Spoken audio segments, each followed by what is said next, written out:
Welcome to Buddha at the Gas Pump. My name is Rick Archer, and my guest this week is Allan Morelock.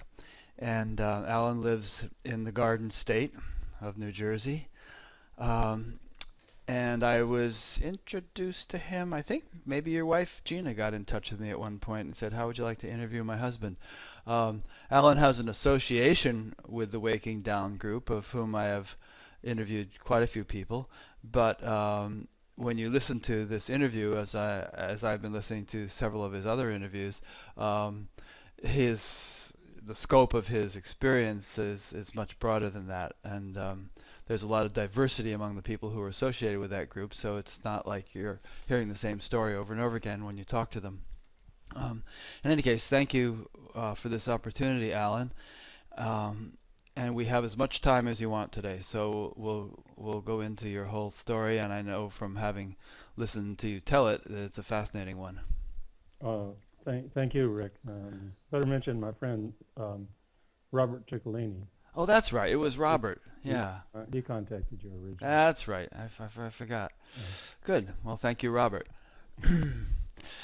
So, where would you like to begin? You and I were just talking a minute ago about how it is kind of fascinating to hear people's stories. Some people sort of poo-poo the idea of stories. Oh, it's just a story. But stories can be fascinating, and there's a lot of wisdom that can be gleaned from listening to them, and a lot of sort of affinity that can be found in hearing what a person has gone through on their particular spiritual path, you know, how it differs from and compares with our own. Yeah, I mean, I love the stories. Sometimes I learn more from people's story than I do from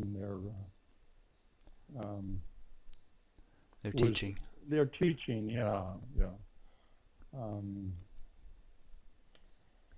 So I think let me just say one thing about that. I think there's generally three. I'll paint three broad categories of people who are interested in spirituality. Not that that's the limit, but something that I've noticed.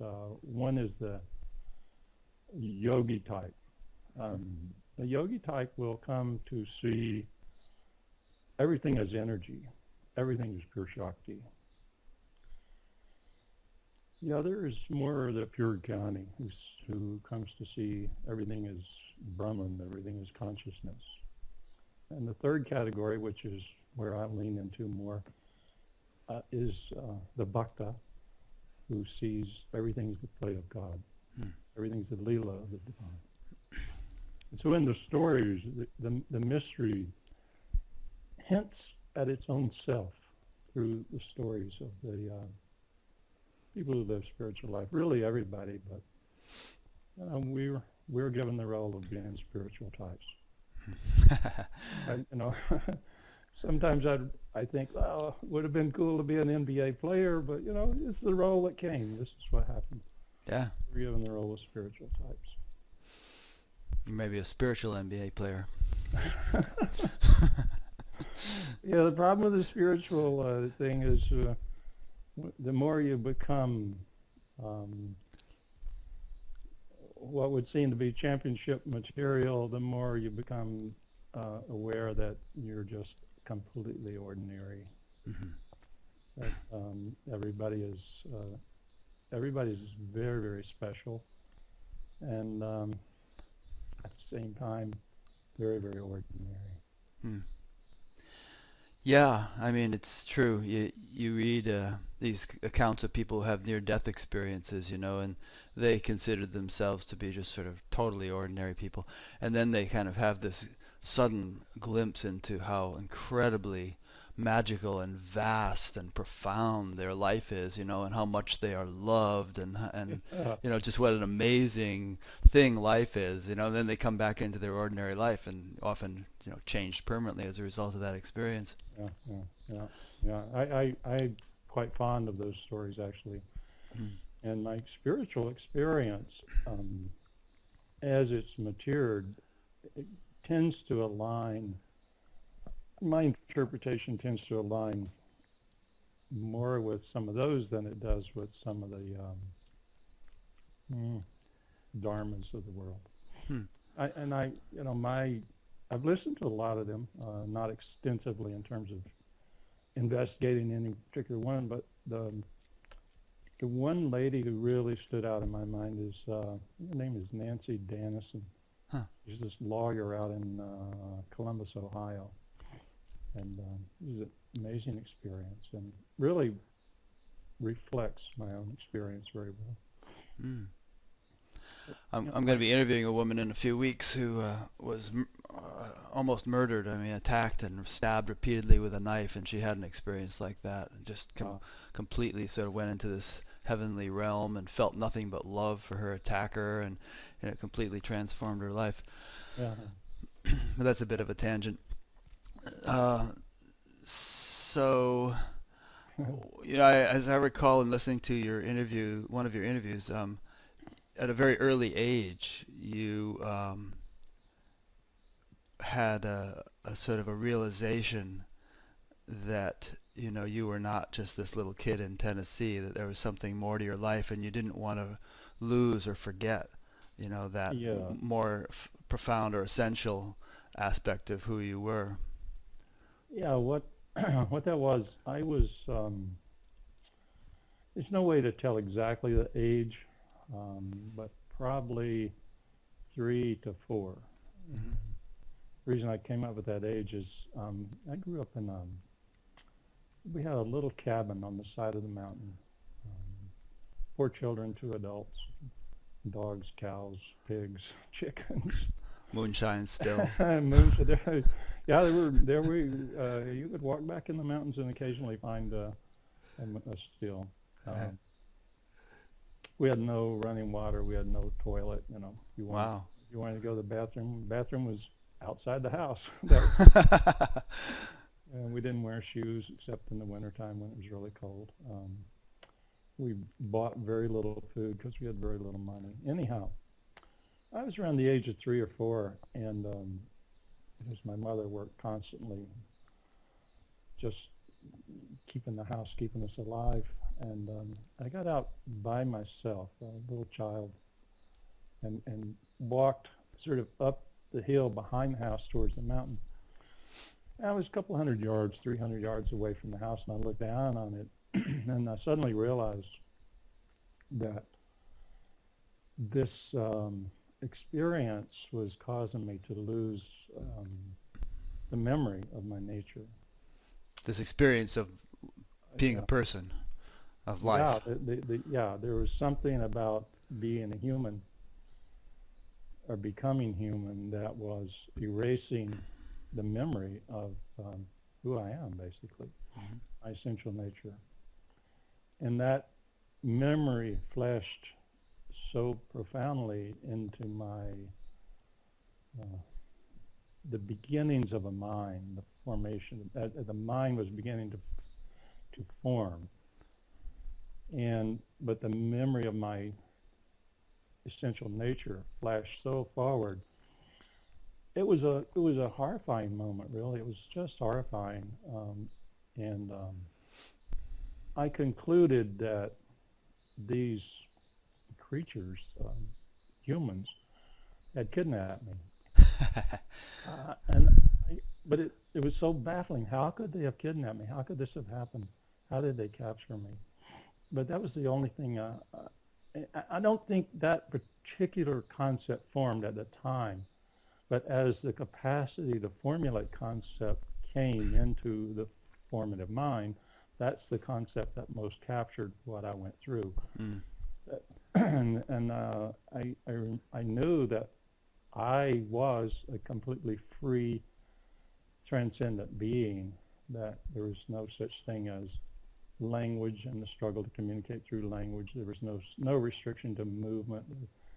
And this domain, this reality, this world I somehow gotten trapped into is very dark and heavy and dense.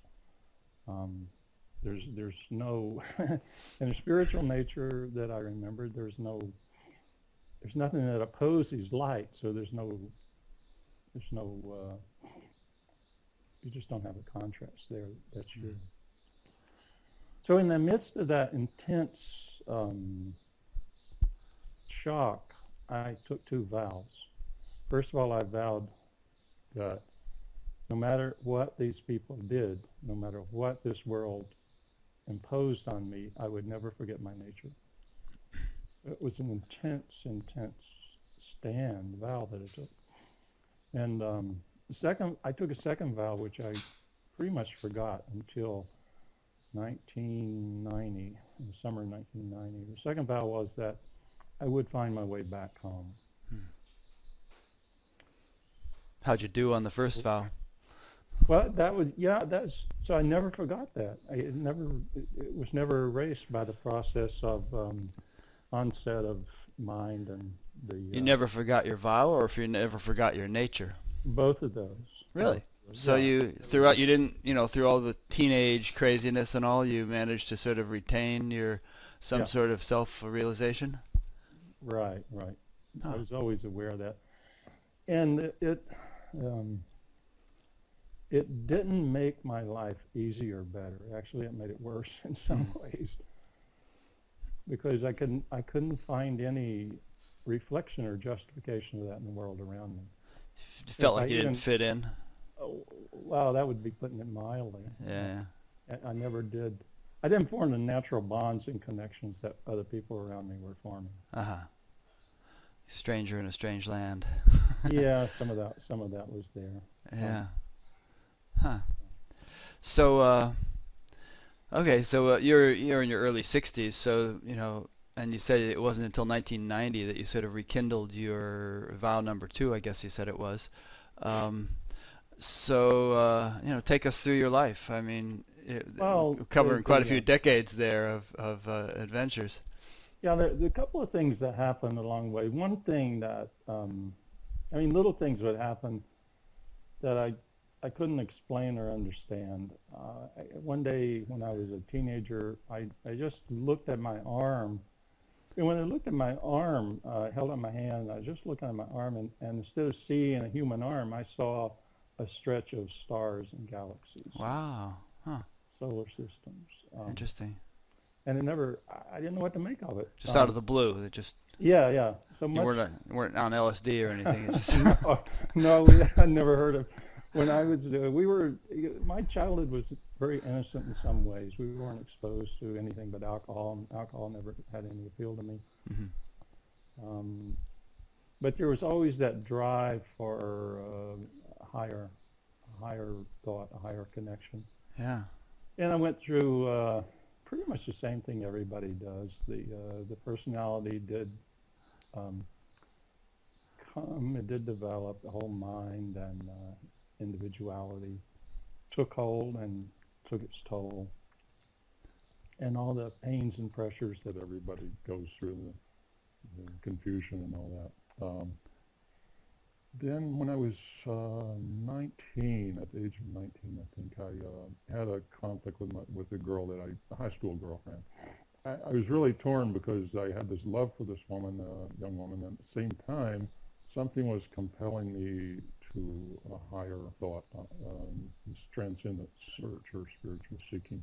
So out of that conflict of a need for knowledge or transcendent spiritual seeking and having love for this young female, because I knew she wouldn't.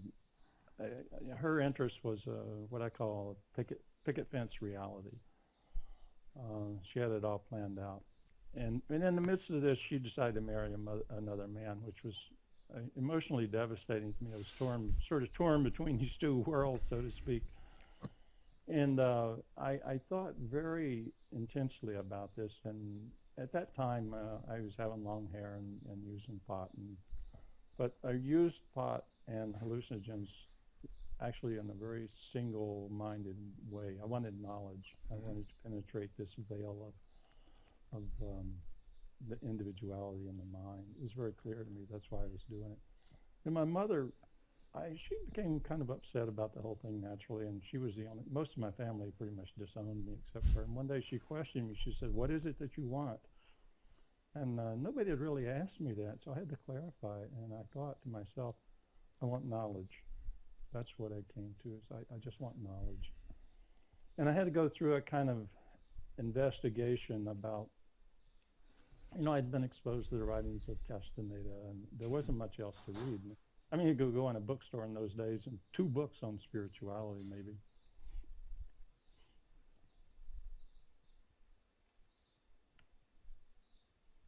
So I had to go through a process of sorting out what was really important. And that's what I came down to, that I had to have knowledge at all costs. I threw everything into this risk, so to speak, of having knowledge. Mm-hmm. And spend the next year or two kind of wearing myself out with hallucinogenic substances and marijuana, and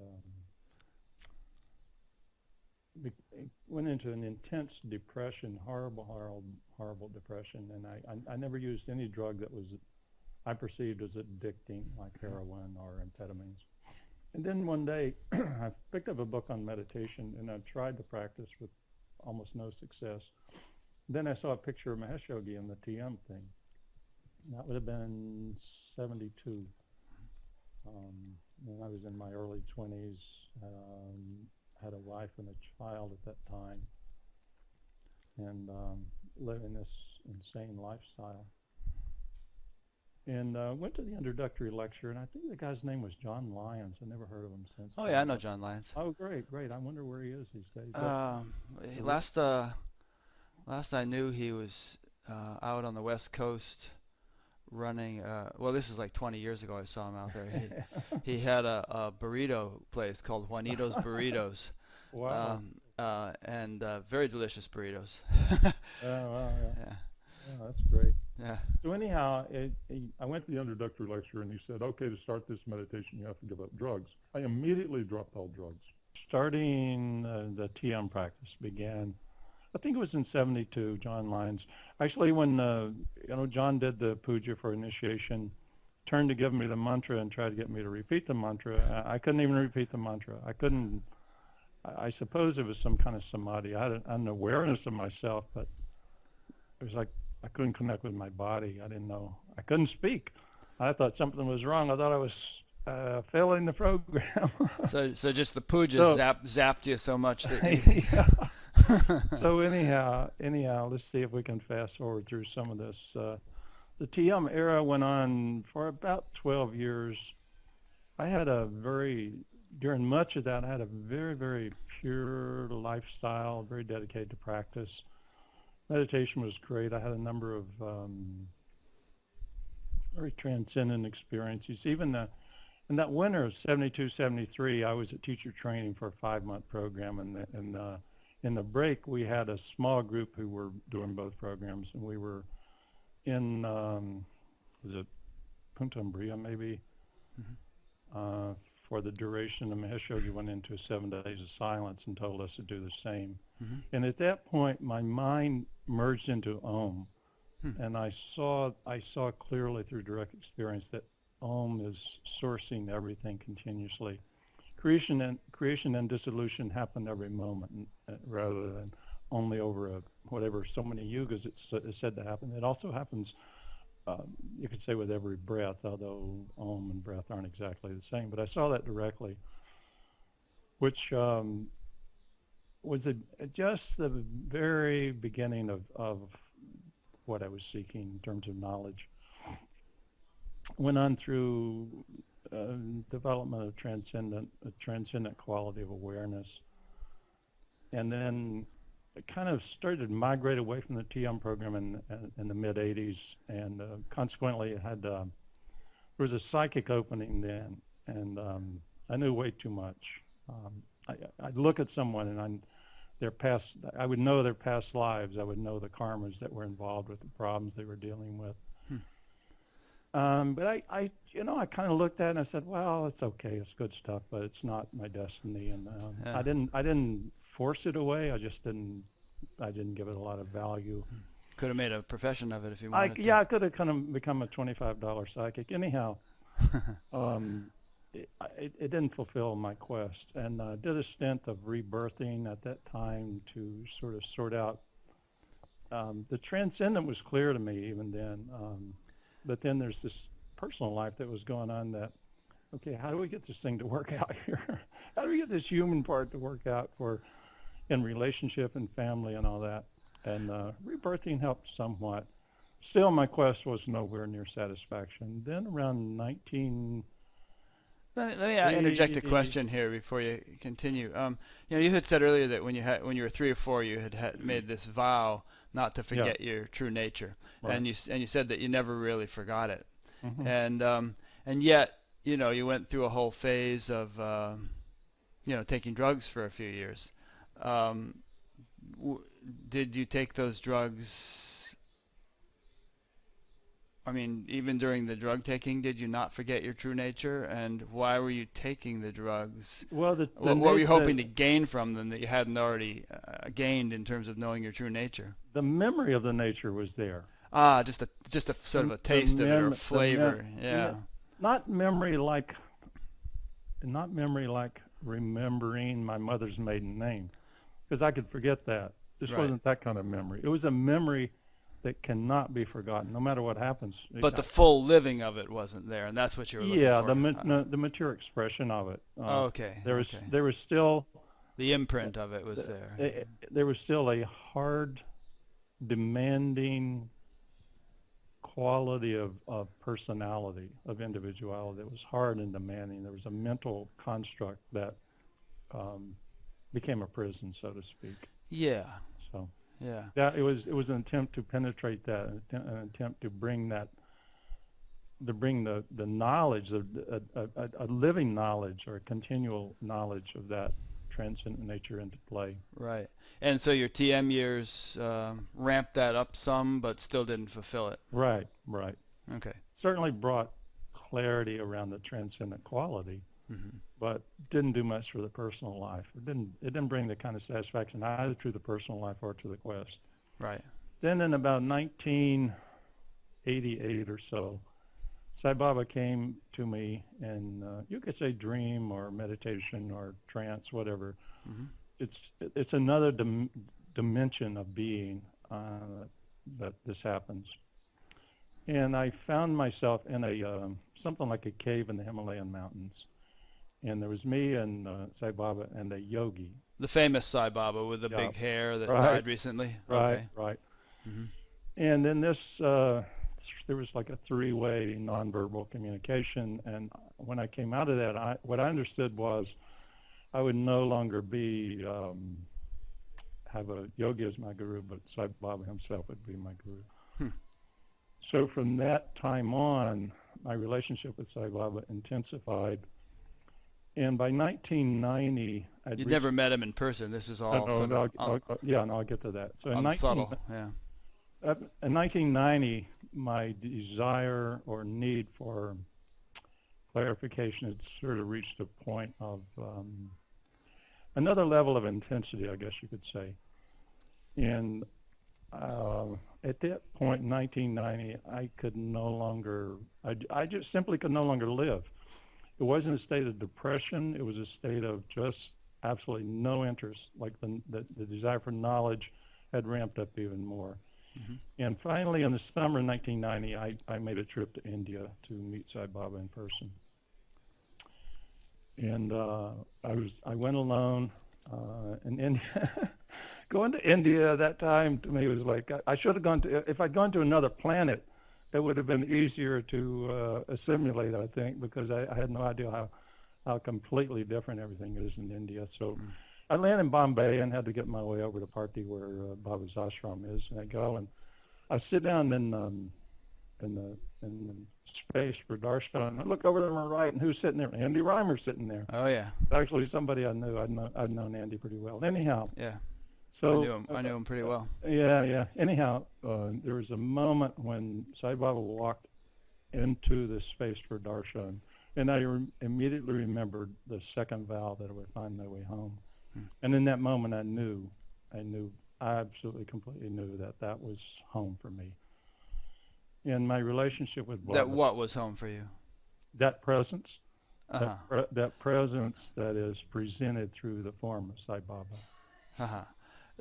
And are you saying that the presence as presented through Sai Baba was home, or the presence was home and Sai Baba happened to be the presenter at that point? I don't know, it sounds the same to me. Does it? I mean, because there are a lot of saints that could present that sort of presence, Yeah, you know? yeah, there are. That's true. That's true. But for me, Baba presented it. He was the channel. Yeah, you could say that. Okay. So that relationship continued to intensify over the next 2 years quite dramatically, and I began to attend bhajans, or and most Westerners call it kirtan, we call it bhajans, and that became the real process for me, was this bhajan and devotion to Baba.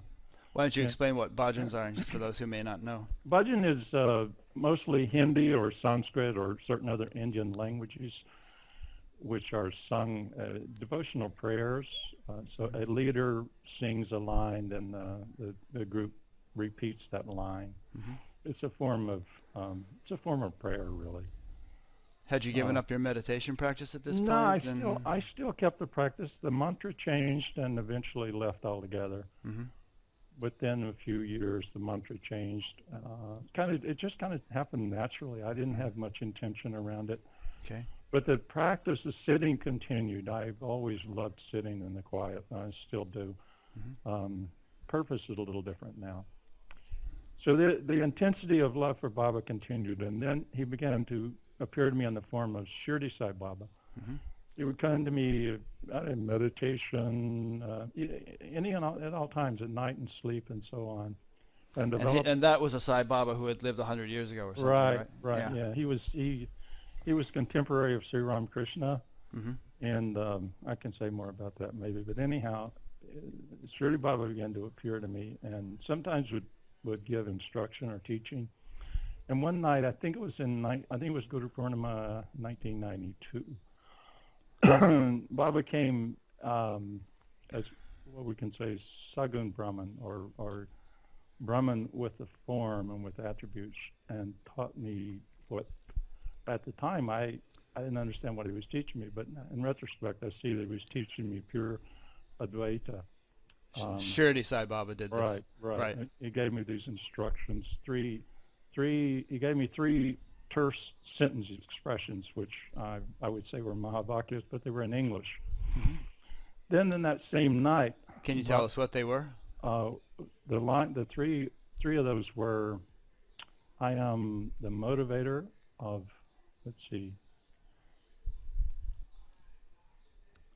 I am the motivator of every act. I am the doer of all deeds.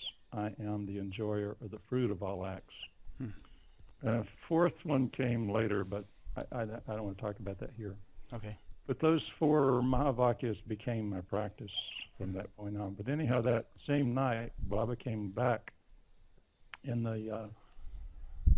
the second time when he came, he was Nirgun Brahman, or Avyakta Rupane Brahman, or the presence with no form. Mm-hmm.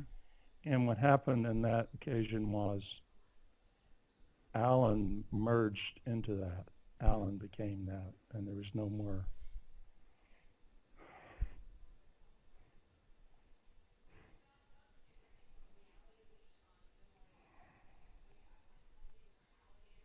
Nothing but that.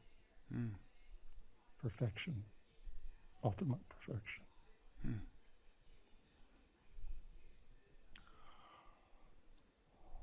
And so somehow this form came back. The Allan reality returned.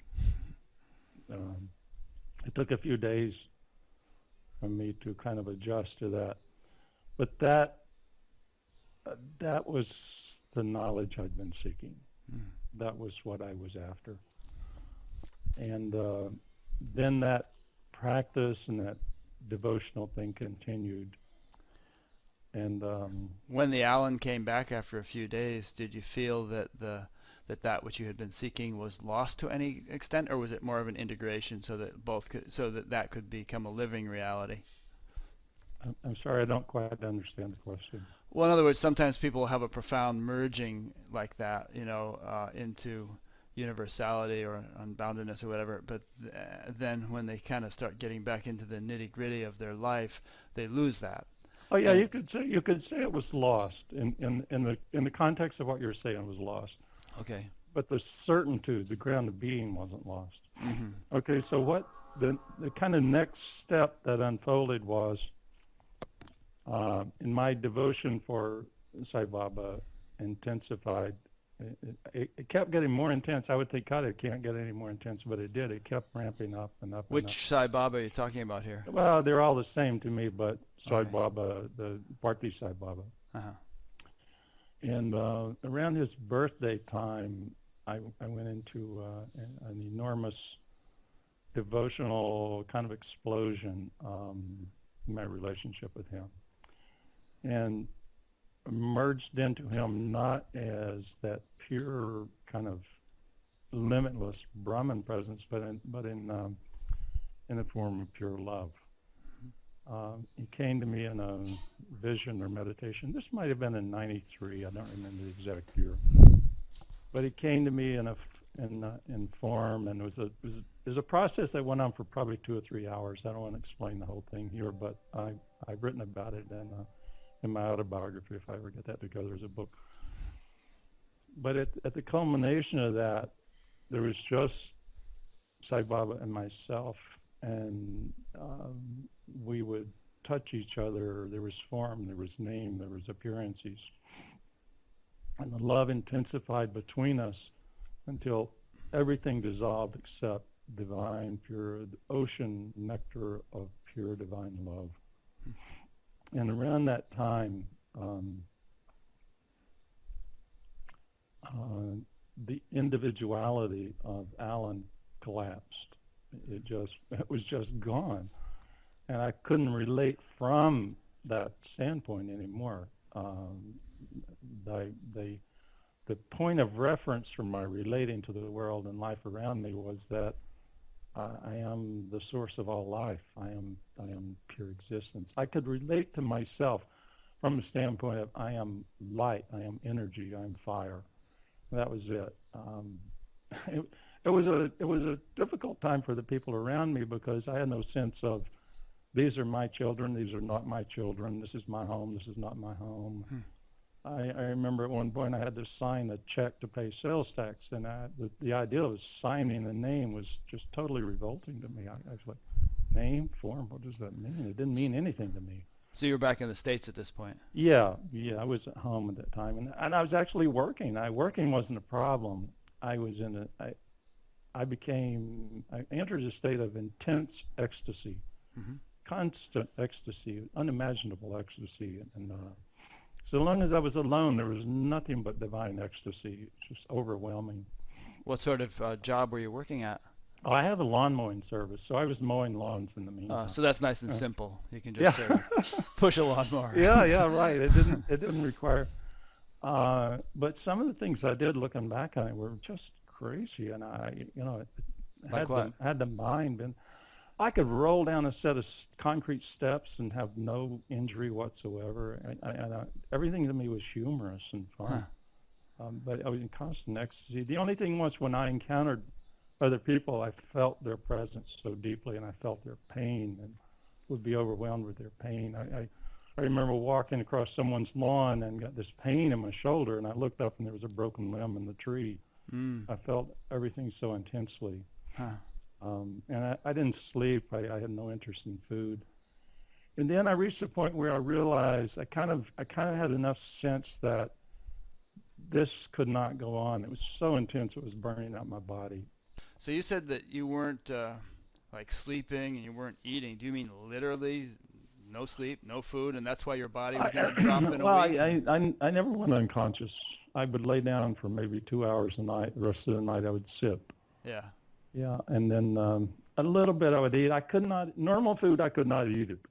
If it had been used in a puja or offered in something, then I could eat it. It was enjoyable, but I had no taste for food. Everything was like cardboard. But you're doing a fairly high energy job mowing lawns. That was taking a lot of there was plenty of energy was there. Too much energy. Yeah. But you said your body was going to drop in a week at the rate you were going. Well, So it's just the energy was so intense, the body couldn't tolerate it. There was an awareness that the body couldn't tolerate it much longer. And then so the question then became, a number of questions came forward. One was, would the body continue? Would this life form continue? That became a question.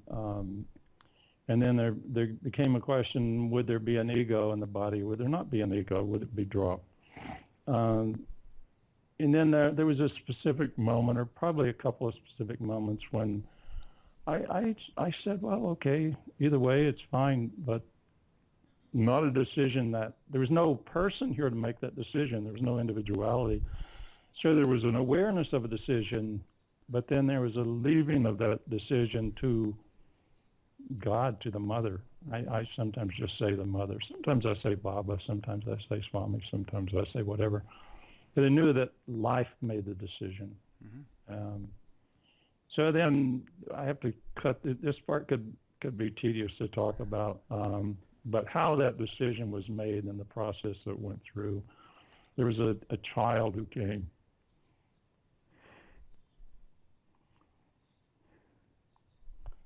Anyhow, that decision got made, and the ecstasy diminished. The personal life came back, and a child came.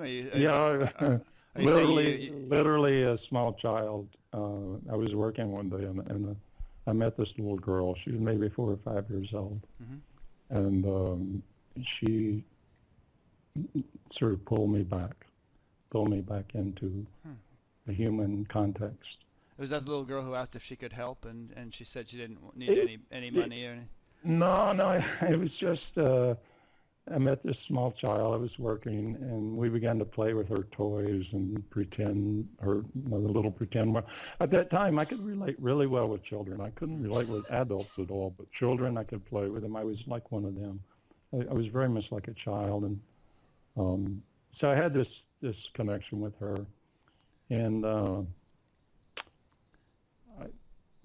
that's when the awareness took on the decision that I had to come back into this domain and live in this domain. So then for about the next 10 to 12 years, practices would come. Investigation would come. What is this? How to clarify, how to understand, how to conceptualize what was going on. I read all the books. Nisargadatta, Ramana Maharshi did some of those practices until the practices become completely redundant. And I began to develop an understanding of how individuality develops, what it means, what is the relationship of that to being, to the vaster being.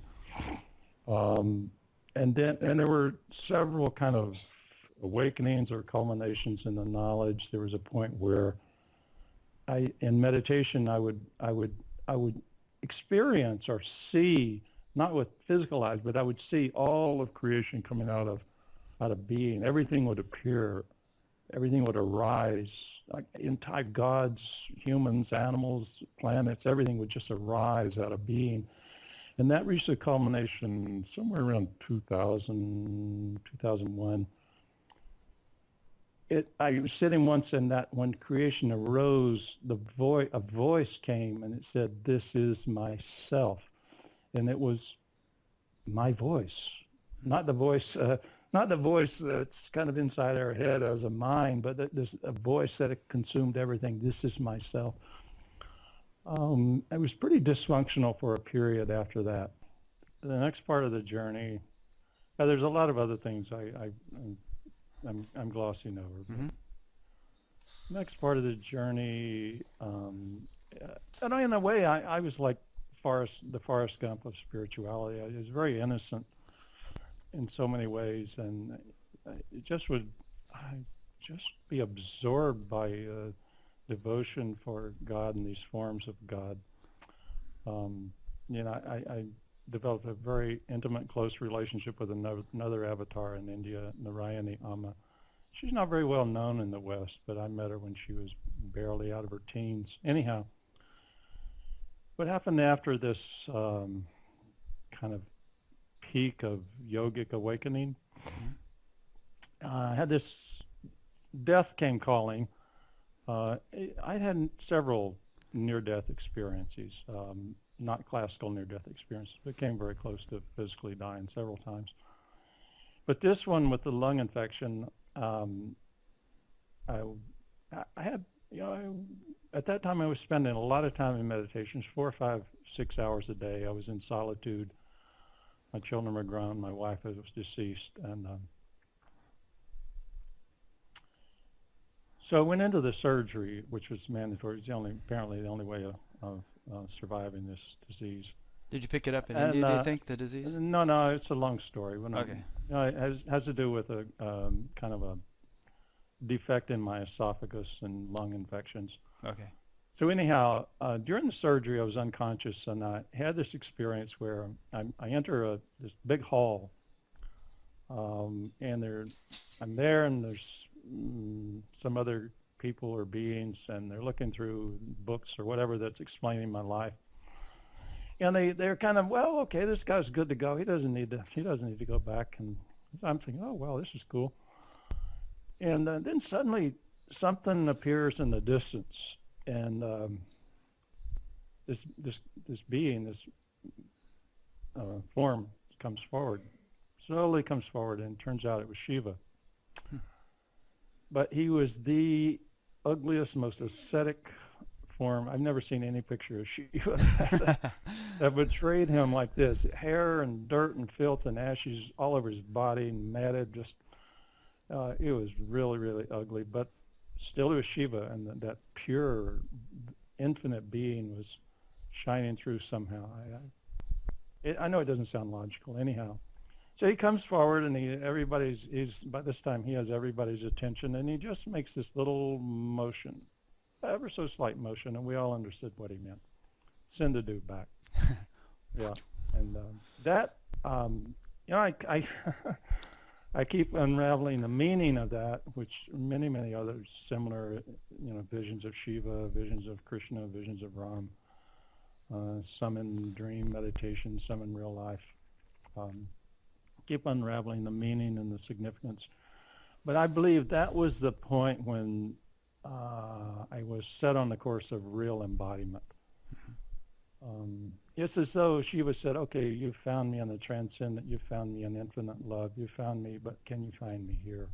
Can you find me where in the most painful, difficult places of humanity, can you find me here? Then came back into my, kind of left the meditation stage. Came back living and working in New Jersey. And at that time also I'd fallen and broken my back. I had a serious back injury, and I was marginally functional, carrying on everyday duties. I managed to go see Eckhart Tolle. Some of these pieces are really strange, but I went to see Eckhart Tolle, and to make a long story short, couldn't contact him personally. There was too many people there, but I wanted some contact with him. So later he came in the inner dimension, and we had this connection, and he took me somewhere. At that time also, even though I was in all this trouble, cities were beginning to come into me. And in this interaction with Eckhart Tolle in the other dimension, there was a decision that was made. A kind of decision was worked out. He took me and introduced me to some other beings, some other people, and I had no idea who it was until much later. So fast forward another... What kind of cities were beginning to come into you? I could just feel they were arising. Okay. I could sense they were arising.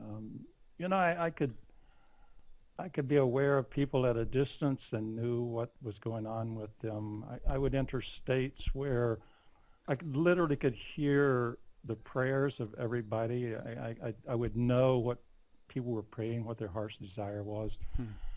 And I would sometimes find myself in another dimension, assisting people between lives, that kind of thing. And you had that kind of stuff earlier in your life, because you were saying, you had a stage where you could see people's past lives and all that stuff. Yeah, these kind of things would happen off and on. It's interesting because, some people listen to all this, and some people prefer a very plain vanilla, simple, direct form of spirituality, and with a few very basic principles that they just kind of adhere to and repeat over and over again. And they listen to this kind of stuff and they think, whoa, what a lot of frills, complications, and all this icing on the cake. Can't we just kind of keep it basic? But I think it's a matter of preference and a matter of proclivity. But when you get right down to it, the universe is a fascinating, mysterious place, and there is indeed there are all sorts of levels of reality, and like they say, each of us is just like the tip of the iceberg, and it might seem imagination that Eckhart Tolle came to you and took you on some little cosmic tour, but it's very possible, in my way of seeing things, that that some deeper aspect of the reality of that man actually did that and interacted with your deeper reality and had experience. That it wasn't just an imagination or something, I could say more about that. In some sense, is it imagination or is it real? I don't know if you can ever separate real from imagination. I don't think you can totally separate false from true. Mm-hmm. I don't think they're completely separable. Anyhow, so a series of events continued, and something else happened with Yogananda. Quite an amazing experience with Yogananda and what I call the inner dimension. And I was given a kind of, shall we say, introductory or initiation into what's called Bodhisattva. Bodhisattva? Bodhisattva. Mm-hmm. By Yogananda. Okay. You going to elaborate on that a little bit? Just briefly, he appeared to me, I had an experience of Yogi Satyam. I don't know if you've ever heard of Yogi Satyam. Yogi Satyam, I had heard rumors Yogi Satyam is a reincarnation of Yogananda, and I had this amazing, intense love for Yogananda. So I thought, well, let me go meet him. I went to Canada and met him. And when he walked into the room, clearly to me it was Yogananda. And then afterwards, there was this probably 2 or 3 hour, maybe longer, cosmic interaction with me and Yogananda. And it's as though, to try to convert what happened into linear concept and language, he sort of placed this garland around my neck and proclaimed that I was a bodhisattva. And I was like, okay, whatever this means, I don't know. But it was an honor and a privilege. But what does it mean? I've heard the term, but what I'm still figuring it out. But okay. I was given. I don't want to go into details with this, but around that time, all through my life, I would kind of hear this cosmic voice, and about this time, I was given a sort of cosmic mission to do with cosmic mind. I don't know if we'll have time to go into that or not. Not necessary, but the next phase then comes along. I was invited to an introduction to Waking Down Mutuality by Ted Strauss and his wife Hillary, and I went because it was, well, first of all, I was about 1 mile from my house, maybe 2 miles, and some friends were there I hadn't seen in a long time. I was not seeking anything. I didn't want anything. But just, okay, I don't watch TV. I don't have anything else to do. Let me go. And so Ted talked for a while, and he talked about some of the principles of waking down. And when Hillary shared, I could feel her so deeply. I could feel her heart and the great love, was moving. And so I started to take some interest in it. And I was driving one day. I remember exactly the time I was driving, and I suddenly realized these were the people, Samuel and Ted and some of the other teachers were the people that Eckhart Tolle had introduced me to. Oh. Now, if you go ask Eckhart about this, he would probably know nothing about it. So right. Yeah, chalk it up to imagination if you like. This is just my story. Then I became involved with Waking Down. And after 9 months or so, that process, the recognition called second birth transpired. And when that second birth transpired for me, I literally saw, not with the physical eye, but I some deep inner sense of things, consciousness fall. There's this regal flow of consciousness kind of from here right into the heart center on the right side of the chest. So is It's that how kind of you like, would define your second birth? Was that well, flow of? in the inner dimension of it, yeah. Uh-huh. The outer dimension was a little different. Because I mean, you've been through so many awakenings and Yeah. profound things. It's like, you know, Yeah. it almost would seem like second birth was kind of elementary compared to a lot you've been through. But you're saying it was an. Yeah, I know. But to me, it was just the next step. Uh-huh. It was a phase into embodiment. Hmm. Because prior to that, what's termed witness consciousness was there in me. It wasn't a big deal, but Right. for so many years, I was always conscious. Like if you saw me sleeping in a room and you had a conversation, I would probably remember that conversation the next day. Right. Because you were conscious during sleep. Yeah, and in fact, if I were lying down, I wouldn't know if I was sleeping or not unless thoughts came. If the thoughts came and they were sort of logical, then I would say, oh, I'm awake. If they were like jumbled up dream images, then I would know, okay, the body's sleeping. So Yeah. But awareness continued. Well, it does seem like you would be a candidate for something which would get you more embodied, because it seems like for years you'd been on, just on the doorstep of death, because you were so kind of detached from your body, ready to check out at any time. Yeah, that's true. And even in the midst of that, I still had certain personal problems or dark sides that I couldn't justify. So when Waking Down came, I knew this was for me. Somehow I knew it. And I also realized, it became very clear to me that I needed help in order to make that transition into embodiment, that it was a tedious, difficult, fairly difficult process.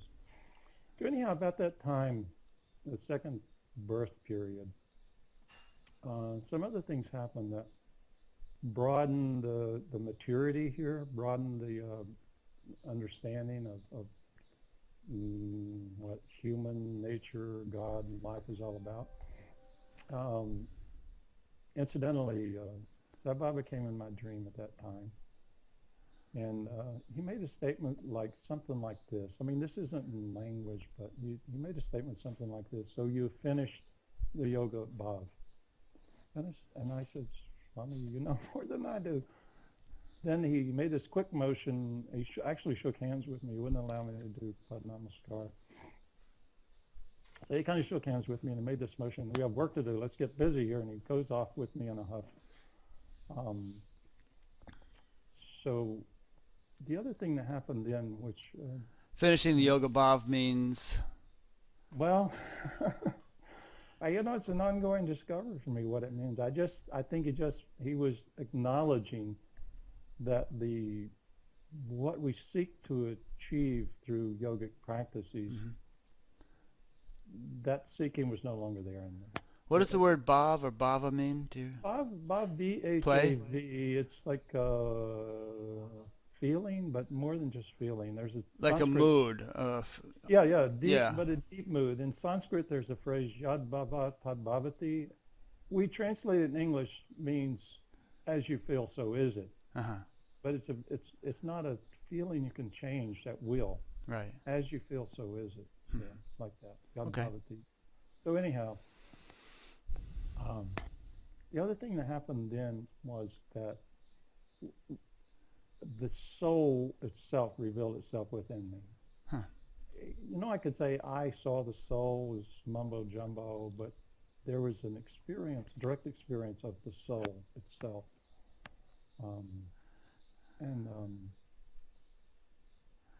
And what was that?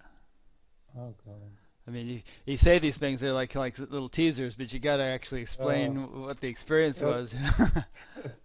Well, see, the problem is that when I try to explain it, I can get lost in that, and words are so inadequate too. Oh God, yeah. But and then I came out of that, and I'm like, I do this search on webs and books. Does anybody else experience the soul? And I find these kind of trivial statements like the soul is in your body and the soul migrates from birth to birth, and it just didn't pan out with my experience of soul. Soul, my experience showed me and I'm going to say it's for me. I'm assuming it's for everybody else, but who knows? I try not to extrapolate my experience beyond my experience. To me, soul is, it's neither pure transcendent, like the witnessing consciousness piece, neither is it form, but it contains both of those, and it has, let's say, an element of individuality, but from the standpoint of soul, individuality is a dot. Is it what? It's like a dot. A dot. It's a small thing. Right. An important thing, but not. It doesn't convey what the soul's like. Could you say that it's sort of like the kind of an interface between the universality and individuality, sort of a seed form of individuality? You could say that. Yeah. But what I understand about it now is that the soul. I draw one analogy, and analogies are never the whole picture. It's just one little piece. An analogy to me would be like the electricity in your house compared to the generator. So you have a generator that has to be outside the house. You don't want the generator inside the house because the generator is massive and generates a great deal of power. What you want in the house is you want the effect of the generator. You want the electricity in your wall. Mm-hmm. So the soul is the generator that's outside the house. Hmm. And from the soul does not enter the body. The soul force projects the body, the force of the soul. The way the generator doesn't come in your house. The effect of the generator comes in your house. Hmm. And the effect of the generator is electricity. It's power, it's energy. And it turns on your lights, it turns on your air conditioning, it turns on your heat. It does everything in your house because that's how it functions. So the body. But if the generator were in your house, it would probably blow out all your circuits. Well, first of all, you wouldn't want to live in a generator, and right. Like that. If you brought the soul into the body can sustain it in its full force. Yeah. It would be like 220, not even 220.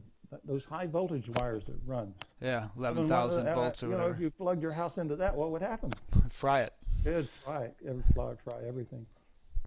So it's my understanding from the experience is that from the soul, forms get generated, and the soul back into the soul. But that center of the soul energy is on the right side of the chest. And that's where consciousness through the soul force connects into this. I think Ramana Maharshi said something along those lines. Yeah, something like that he talked about. But I never found anybody who talks about the soul. I found one book that talked about the soul, but some of the things that you were saying were too academic for my experience. But so here's what I began to understand, is that from the soul projects form. And so you have individual forms, and you have many other functions of the soul. And through that, I began to understand why, when I was a teenager, I could look at my arm and see stars and planets, because another function that comes from this soul has to do with how stars and planets interact. Another function that comes from the soul that sometimes bleeds through into this mind is working in what I call the death room, where people transition from lifetimes and all that. So hang on a second. So you're saying that when you say this soul, you mean your particular soul, one of its functions is the formation of stars and planets and working in the death room. Is that what you're saying? They're very different functions. So I think that everybody has, from the soul, these things happen. And so you're saying that different souls have different roles, different jobs, and your particular soul has the jobs that you just mentioned? There's a couple of functions sometimes it bleeds through into this conscious mind. It's very mysterious. Mm-hmm.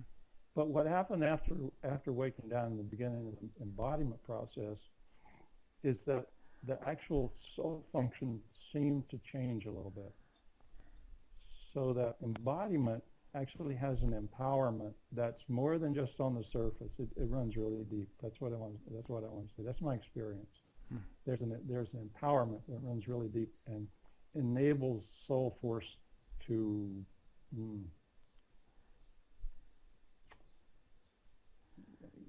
it all sounds so linear and logical, but it's not. It's beyond all that. But there is an empowerment that seems to transpire into the soul force itself. I'm trying to grasp what you're saying. So you're saying that I think I know that all we can do is what we can hope to do is have tastes of it, and that those tastes can give people a sort of a little springboard for an intuitive sense of what you're saying. But I think what you're saying here is that, actually, maybe I should have you reiterate it one more time, because you'll do that better than my rehashing of it. But it sounds like an important point, so I think it would be worth hitting one more time. Which part? Well, just the embodiment. I sense that you're saying that the embodiment somehow is enabling the innate purpose or function of your soul to do its thing more effectively in the world. Is that what you're saying? Or did I totally miss it? Well, something like that. I think there's an empowerment from embodiment. There's an empowerment from embodiment that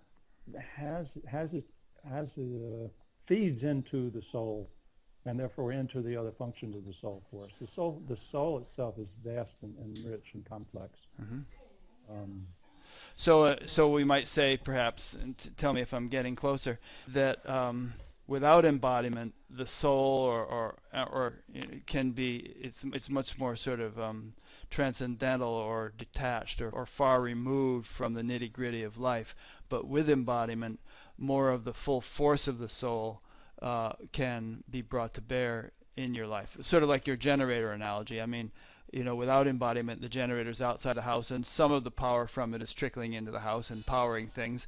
But somehow, with embodiment, the house is upgraded to be able to utilize much more of the capacity of the generator. Well, the only thing is, I don't know if it has that much to do with individuality. Okay. I think it has more to do with something bigger, a bigger context of our lives. We tend to be quite focused on me and mine, right? From the standpoint of the personality and the mind, our individuality. But the soul force is more interested in, it's more intent on a much bigger picture. Okay. But how does the soul force express itself other than through individuality? Oh God, there's so many possibilities. Okay, well, like are you talking of soul force as an individual consideration, like I have my soul force and you have your soul force and everybody has theirs, or are you talking of soul force here in a more universal context? Well, both of those, really. Okay. All right, so carry on. We'll get to the...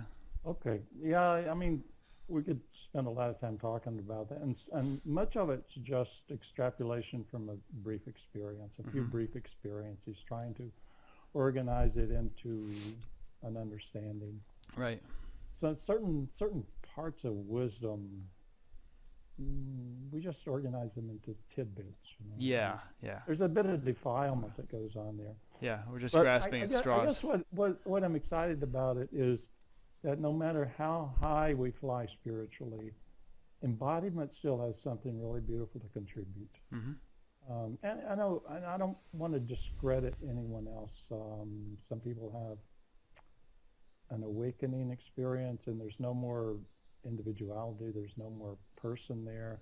I really honor that, but I also want to give voice to and value to having someone be home, having a person there. Yeah. To me, it's like it's like an ocean, and what we refer to as ego and mind are like fish in the ocean. So you got a whale in the ocean. The ocean's a pretty big place. There could be thousands of whales in the ocean. It doesn't really harm the ocean. Right. As far as I can tell, whales don't do any damage to the ocean. So whether or not there's an ego here, an individuality, being, the vastness of being, it's not disturbed by that. It's like ice cubes in a glass of water on a hot sunny day, man. And sunny days, nothing like ice cubes in your glass of water. And both the water and the ice cubes are the same stuff. Absolutely same stuff. See, that's all clear to me. That, and due to, the education that came here, I began to see how individuality arises, how what we call ego arises, and I had a kind of wisdom or a depth of acceptance around that came. I think some of the people you were referring to a minute ago who, say, well, there is no individuality, there is no ego, there's no person here, they would tend to say that if there is a person, if there is an individuality, then you haven't quite got it yet. There's... Yeah, beautiful. Yeah. I don't argue with anyone. I mean, that's their wisdom. Beautiful. It's profound. Mm-hmm. It's great. To me, it's like, let's say you have a painting. Do you have a painting in your house there? Do you have something you can look at? What do you see? Well, right now I'm looking at a photograph of the Grand Canyon. It's up on our wall here. Let's say that's let's say there's a hawk. Mm-hmm. A hawk in there. And let's say it's painted. Maybe it's a Rembrandt. Okay. Whoever, a great artist has created that rendition of the Grand Canyon with a hawk, and you can see his feathers, and you can see his beak, and you can even catch his eyes, Now you can look at that and say, oh, it's just paper and paint. It's nothing. Just a piece of paper with some paint on it. There's no hawk there. There's no Grand Canyon there. Is that true or not? Yeah. Yes and no. True. It's true. Yeah, it's absolutely true. There's no Grand Canyon there. There's no hawk there. Right. So when you look at this person, any person, you can say, oh, it's just the play of consciousness. It's just the canvas here is Shiva, consciousness.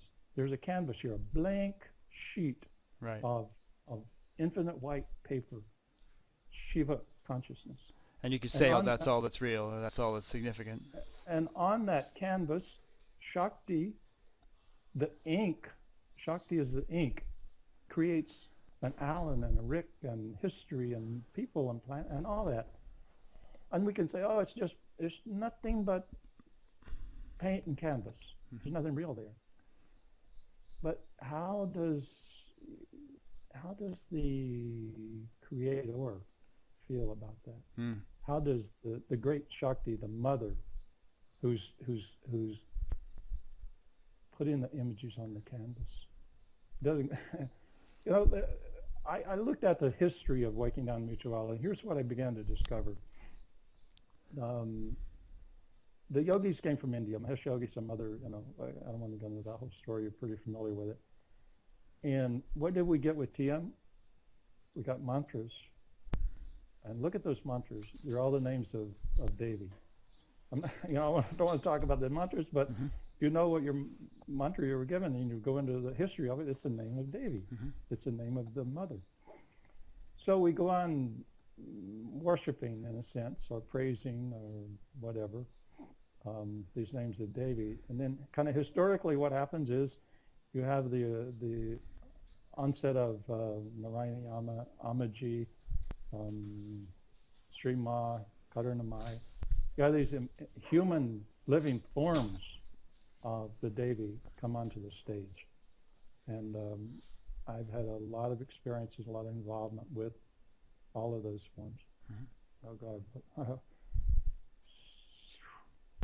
So many. So many great experiences. Then, to me, historically, the next step is embodiment, which is a kind of investigation of the details of Devi's ornaments. Humans, to me, beings, life forms, are the ornaments on Devi. I could talk more about that in my experience. But when I was making that transition more from transcendent to embodiment, I would literally see, not with these eyes, but I would constantly see Devi creating everything. I'd go into a kind of ecstatic trance or whatever.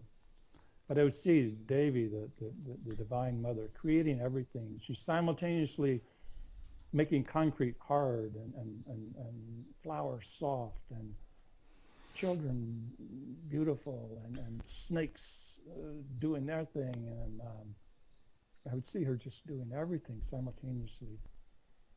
And I'd be absorbed just in this ecstatic love of her. So now, to me, embodiment is like, okay, let's investigate the details of her creation.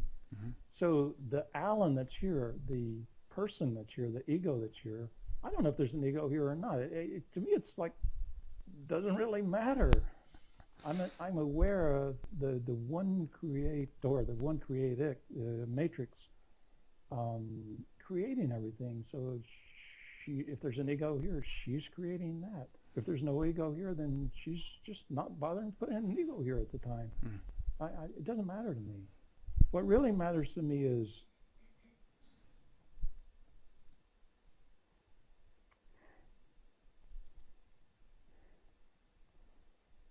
what can I give back? Mm. Whether it's an ego giving it back, or in the final ground of being, it's only herself giving back. So I'm kind of indifferent to that whole discussion, and I watched some of your recordings and interviews with people in whom apparently there is no person. I enjoy those, and I enjoy the ones with the person too. I don't need to correct anybody. Yeah, I'm kind of mellowing out on that topic myself. It's sort of like I realize that the different ways of expressing it and experiencing it are just part of the variety of the garden of life, and that it's appropriate for different people to have these different orientations, and it's sort of silly to say, well, this one's right and this one's wrong, or this one's more complete than the other. They all have their place. Yeah. And I think one of the things that's really profound is just the dawning of so much wisdom. So many people awakening into the uniqueness of their wisdom. And I also want to say that I think awakening is it's a moment-to-moment, day-to-day process. It's fully organic, fully alive. It's not, and there are transitions that have happened here. We could say that's an awakening, that's an awakening. But there's a constant arising of everything, constant arising of life and the mystery, and an ongoing exploration of what that means. I think the mystery, it's the nature of the mystery to always be one step ahead. Hmm. And wherever we arrive in our exploration and awakening, the mystery immediately embraces that and then moves on into a deeper exploration. Hmm. So, not for me, then the embodiment part is here. You know, we were going to Manhattan. I was doing a sitting in Manhattan recently, and on the way we stopped and picked up a quick bite of food. And the gal serving the food, I just looked at her, and she had a body like mine, very slender. And immediately I realized something. I have a very slim body. I could not gain weight no matter what I did. I can't gain weight, I've tried. And yet I could not teach someone how to lose weight. I am a master at being thin, but I can't teach it. Mm-hmm. There's no way I could teach someone to be thin, but I'm a master at it. Just your natural makeup. Yeah, it's just there naturally, mm-hmm. But I'm a master at it. It's no discipline for me to control my eating habits at all. Mm-hmm. What we're given to teach is, I think, what we're learning, what we need to learn. So, become designated a teacher in Waking Down Mutuality, and I think it's because that's the part I need to learn is embodiment. What does embodiment mean? What does that really mean to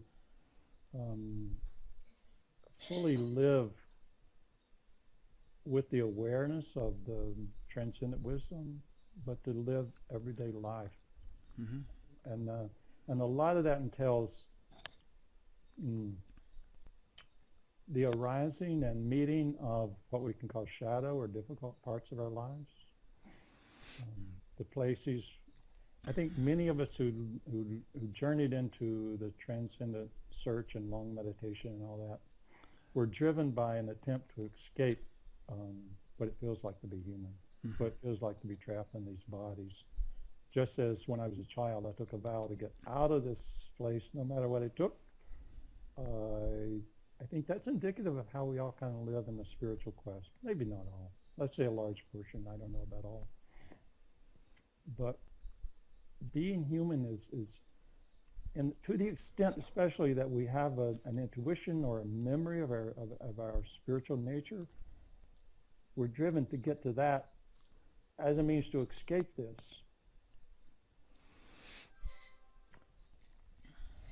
And reintegrating or relearning this human part and bringing it on board, so to speak, I think has a lot to do with the transition that we're going through as a planet, as a species. And I from my viewpoint, Waking Down to Mutuality is one of the great tools of how to educate the human being into a more sustainable version of life. We can call it coming to the new age, or maybe it's a Sathya, I don't know about all that. But this is what I sense about it. You see, let me tell one story to help clarify what I'm talking about. I was in Mexico, when was that? Maybe 2002. I was in Mexico, and my daughter was married to a Mexican. We were visiting her in-laws. And they had a little compound there, and they had these birds. I think they were called pachichis. It looked like a little duck. So they had captured these wild birds, and they lived in the compound. And I asked them, how did they get to those wild birds to stay there? So what happened, they caught one of them and clipped his wings so he couldn't fly. And other ones came and joined. So all these pachichis were living in captivity. And I meditated on that. Why would these birds give up their freedom to live in captivity? And it occurred to me that they came there because they loved their own. They wanted to be with their own species. And I realized out of that all beings intuit. We all have an intuition that we're something great. There's something great about us, something profound. In a sense, we intuit that we are the infinite being. And the birds don't have individuality. They don't have like we do, a conceptual. See, I speak about something, not ego, but I speak about something I call the conceptual paradigm of identity. That way I'm trying to be more descriptive of what I mean than ego, because who knows what ego means? You could have 1,000 definitions. The birds don't have a conceptual paradigm of identity. They have an identity with species. They want to be with their own species. It means they love themselves. It means they intuit there's something great about themselves. So we as humans have that same haunting intuition, but it's captivated by our conceptual paradigm of identity. I'm white, I'm Christian, I'm Caucasian, I'm vegetarian, whatever identity has come. See, when a child is born, he doesn't come out saying I'm Hindu or I'm Muslim or I'm Christian. He doesn't even say I'm black or white or none of that's there. That's all learned conceptual paradigm of identity. So our sense of our infinitude is caught in that. And so we keep on trying to validate that infinite intuition in the context of individuality. So we become overly competitive. We want to prove it by becoming great musicians or great athletes or very wealthy. So what happens post second birth or post any kind of awakening, I think, I'll talk about our awakening, second birth awakening, is our life is no longer about trying to discover or validate our sense of our infinity within the conceptual paradigm of identity. So the life itself becomes more of a quest for service to all beings, because we know that anytime we serve anyone, we're serving ourselves. When we know that anytime we contribute to anyone, we're contributing to ourselves. Whereas so long as one is lost in the conceptual paradigm of identity, it's all about how can I improve my conceptual paradigm here? How can I be bigger or better or stronger? Which has to do with another topic I call the otherness. There's this film, there's this barrier of otherness that kind of governs the life of a person pre-awakening. And once that threshold of awakening is broached, the otherness, it's like a membrane. Oh, there's this other being, there's this other person. How do we negotiate that membrane? In pre-awakening, the membrane creates enormous fear and enormous reactivity and protection. And so the human race has kind of lived on the momentum of how to interact with that membrane of otherness, how to behave, how to relate, how to connect, and much of the animalistic behavior, which is primarily mate with it or kill it. There's like two really primal things. So all that is bleeding into how humans behave, and it's much more complex than that. And then we've kind of evolved this primitive understanding of God as the ultimate alpha male. We either have to please him, find our way into his domain and behave properly to stay in his ultimate alpha male protection. And so all these pieces are kind of feeding into the momentum of human behavior. So what Waking Down to Mutuality brings to that momentum and the kind of guiding and governing of that, the flow of momentum to a more awakened, enlightened, human living being, is that we as individuals become the laboratory for that experiment. We give ourselves to it. So, and that doesn't work by splitting off the personality, the whole personhood, the paradigm of identity, the ego, and the mind, splitting that off and saying, oh, I'm not that, that has nothing to do with me. That is absolutely true. At the depth, the whole personal realm has nothing to do with my essence. You see, I'm wearing a blue shirt, for example.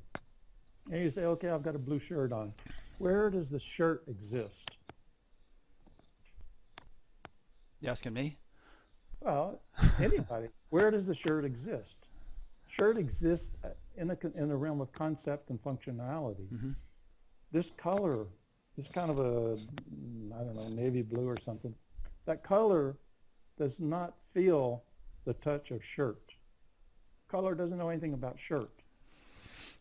So my transcendent awakeness does not feel the touch of my personality. Mm. Just the way the color on the shirt isn't affected by buttons and which part of my body is covered. Blue color has nothing to do with it. It's not. It doesn't feel it. It doesn't have anything to do with it. Mm-hmm. So if my sense of myself, my sense of subjectivity, in the case of the shirt, is only about the color, then I don't care about the shirt. Shirt has nothing to do.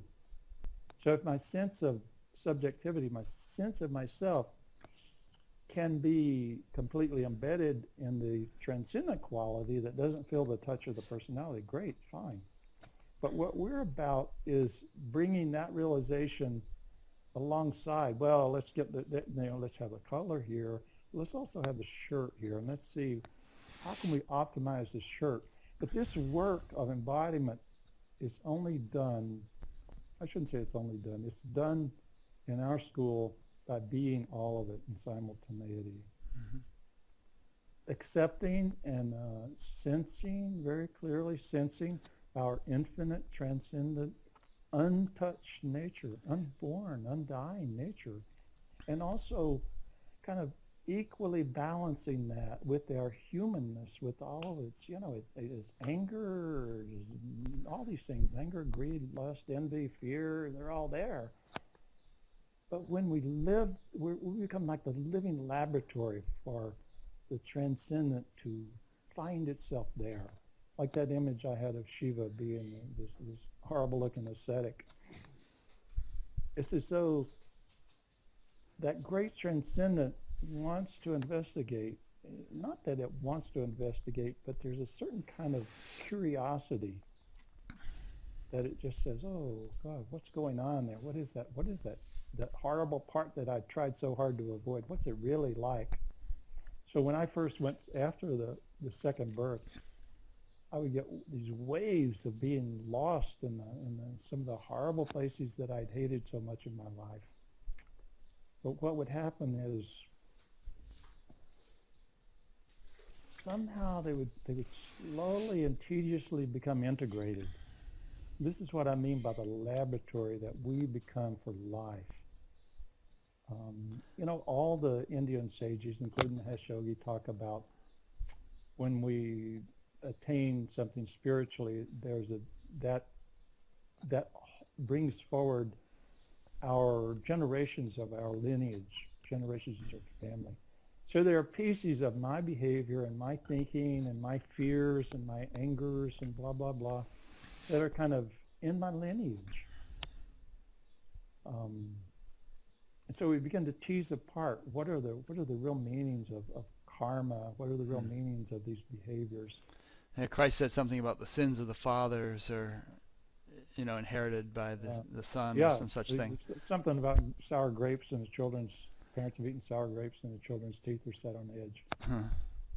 I want to interject a question here, which is, do you feel that people can get stuck, and as you look around, do you see people kind of getting stuck in this kind of transcendent perspective without entering into the embodiment stage? That's the first part of the question. And the second part is, how does waking down actually get people more embodied?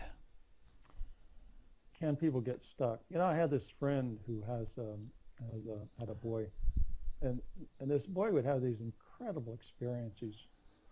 And one time he gave his father this, I think he said it went on for 45 minutes. The boy was about 7 years old. And he gave his father this 45-minute lecture on all the different stages of awakening, and many people who would have what we call moksha, but they would just kind of be stuck in a kind of almost like a limbo zone. It could go on for many, many years, thousands of years. They're just kind of stuck in this place. I don't know. The whole thing is so complex and so rich, and even if you try to define the word awakening or enlightenment, stages, oh God, you'll have 1,000 different explanations, 1,000 different versions. I think in spirituality, first of all, it's more profound and it's more powerful. Stay with the question.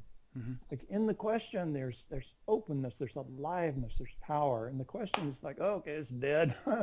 It's done, Questions are kind of, answers are not the answer. That's one of my little quotes.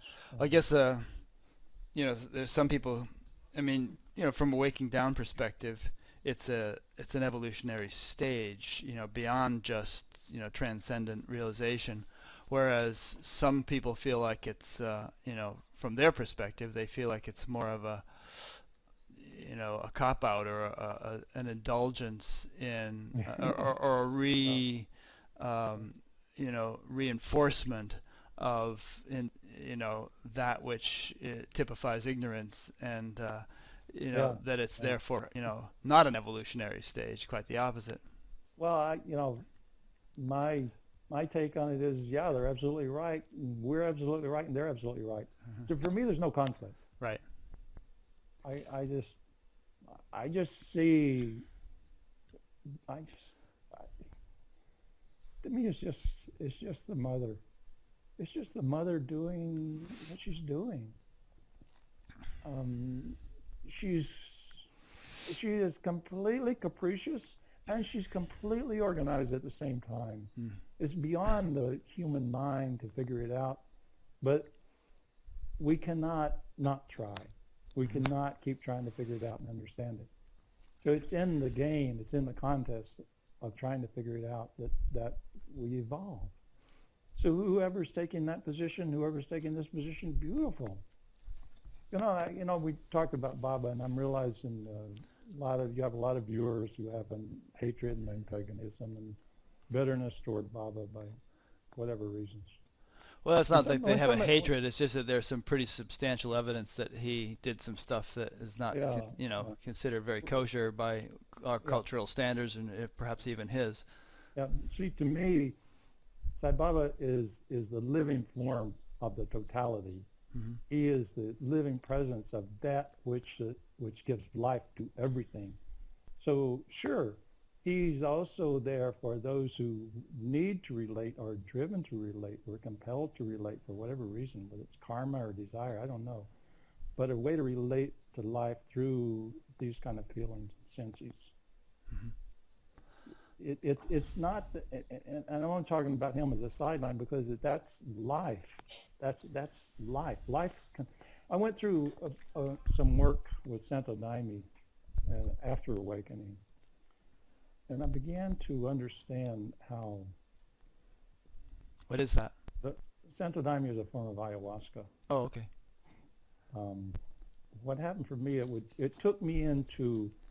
It's like my life became flipped inside out, and all the inside our life it's compact, and there's so much packed in there, and it's so compact that we really can't sense it all. So what happened for me with the daime is like the whole thing just became inside out, and the minutiae could be revealed of what compels this person to do this, how the individuality is constructed. And I began to realize that the source of all of life is, it's like an explosion, it's like a volcanic explosion power that is enormous, beyond enormous. That the creation of a solar system, creation of a galaxy, is a minutia that arises in the enormity of the source itself. And there's nothing within the essential substance of the source. There's nothing that compels it to be good or pretty or ornate. It's just poof. In fact, one of the points in my journey, which was about 3.5 years ago, I was sleeping one night, and while I was sleeping,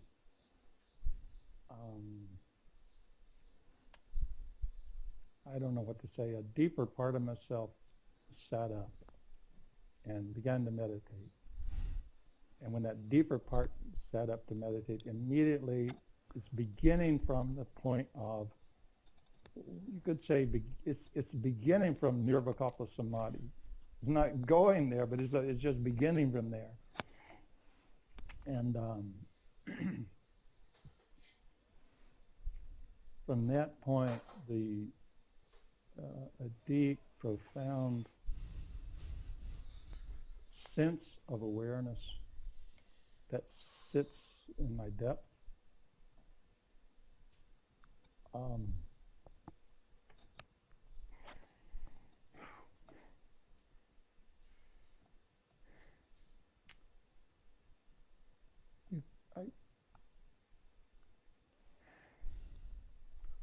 try to put words on that.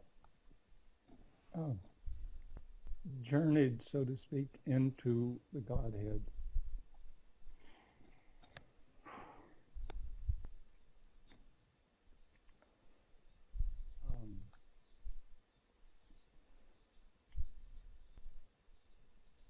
What's there is so profound and so enormous, so vast. Even these words are just, they tarnish the experience in a way because it's something that's just totally unspeakable. Mm. But my sense is that's our source. The soul comes out of the Godhead in some unexplainable, mysterious manner. The soul comes out, and the soul has a kind of mysterious fear of its immortality. There's no words, but to try to point at something, the soul has a kind of fear of its immortality, which is the dawning of love. And so from the soul come forms, form of a human, form of an animal, all kinds of forms come out, explorations into the attainment of a point of perspective. And so the human form seems to be a great, great opportunity to form perspective.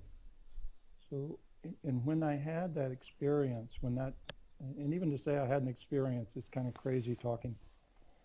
When that phase of making a realization arose, I wrote a line that's called "A fish found swimming in the volcano." And to move into the presence of the divine, it would be like swimming in the volcano. Everything is dissolved. And so living in this human form with all the threats and all the uncertainties, the greatest uncertainty is the Godhead. It's completely uncertain. There's no form, there's no definition. And it's even entering field of all possibilities. Oh, definitely. And all possibilities. So there's nothing within its essence to contrive that what comes out should look a certain way or should be good. So everything.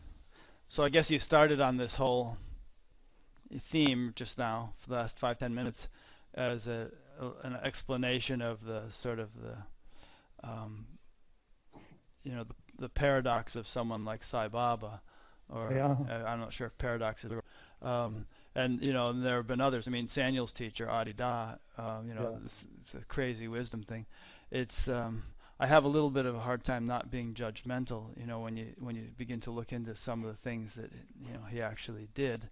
But I can take my judgments with a grain of salt, and admit that I don't necessarily have the ultimate big picture.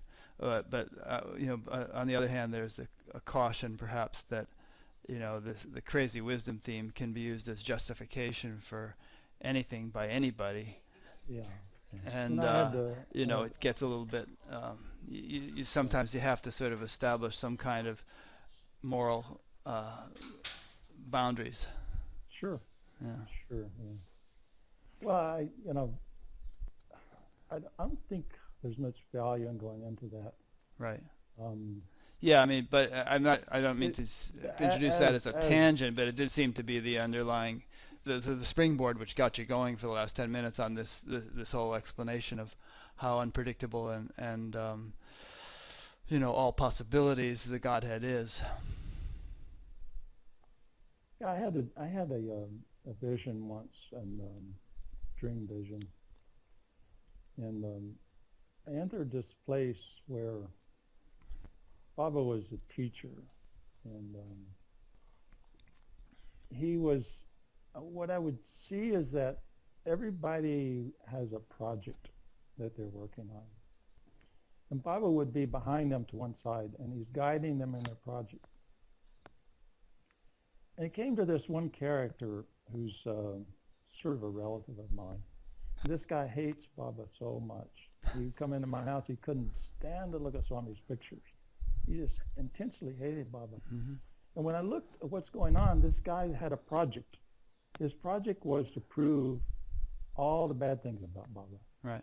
Who was behind him helping him? Baba was there. Huh. Baba was standing there helping this guy prove that Sai Baba is a fraud, that Sai Baba is evil, all these things. Baba was helping him. Huh. Baba is that his consciousness is merged into that infinite presence. So if somebody is finding out all bad things about Baba, how is he doing it? Through his exploration. There's a power behind that exploration.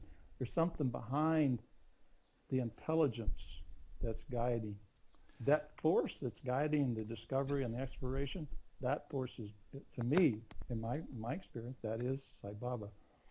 So if someone has the experience or the exploration, there's a force that's guiding it. Hmm. See, Well, there to are a me, number of characters in the the Vedic literature who hated Krishna with a vengeance, and they're the ones who got enlightened most quickly, because of the intensity of their focus on him. Yeah, exactly. Shishupal hated Krishna. He hated Krishna intensely. What was it? Rukmini. Or then there was Ravana with Rama, same thing. When Ravana came down, before Ravana came down to be the enemy of Sri Ram, he was, the legend goes, he was the gatekeeper for Vishnu. Right. And when he was said, okay, you want to go down and participate in this event, Ravana said, yeah, I'll go down if you insist. But he said, I want to be Ram's enemy. Mm-hmm.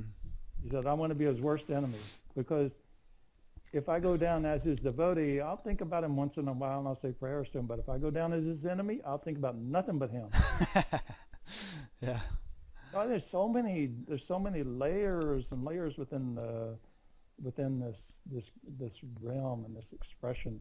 So much beauty and so much depth and so much to explore. Mm. Yeah, Shishupal hated Krishna more than anything. And when Shishupal first offended Krishna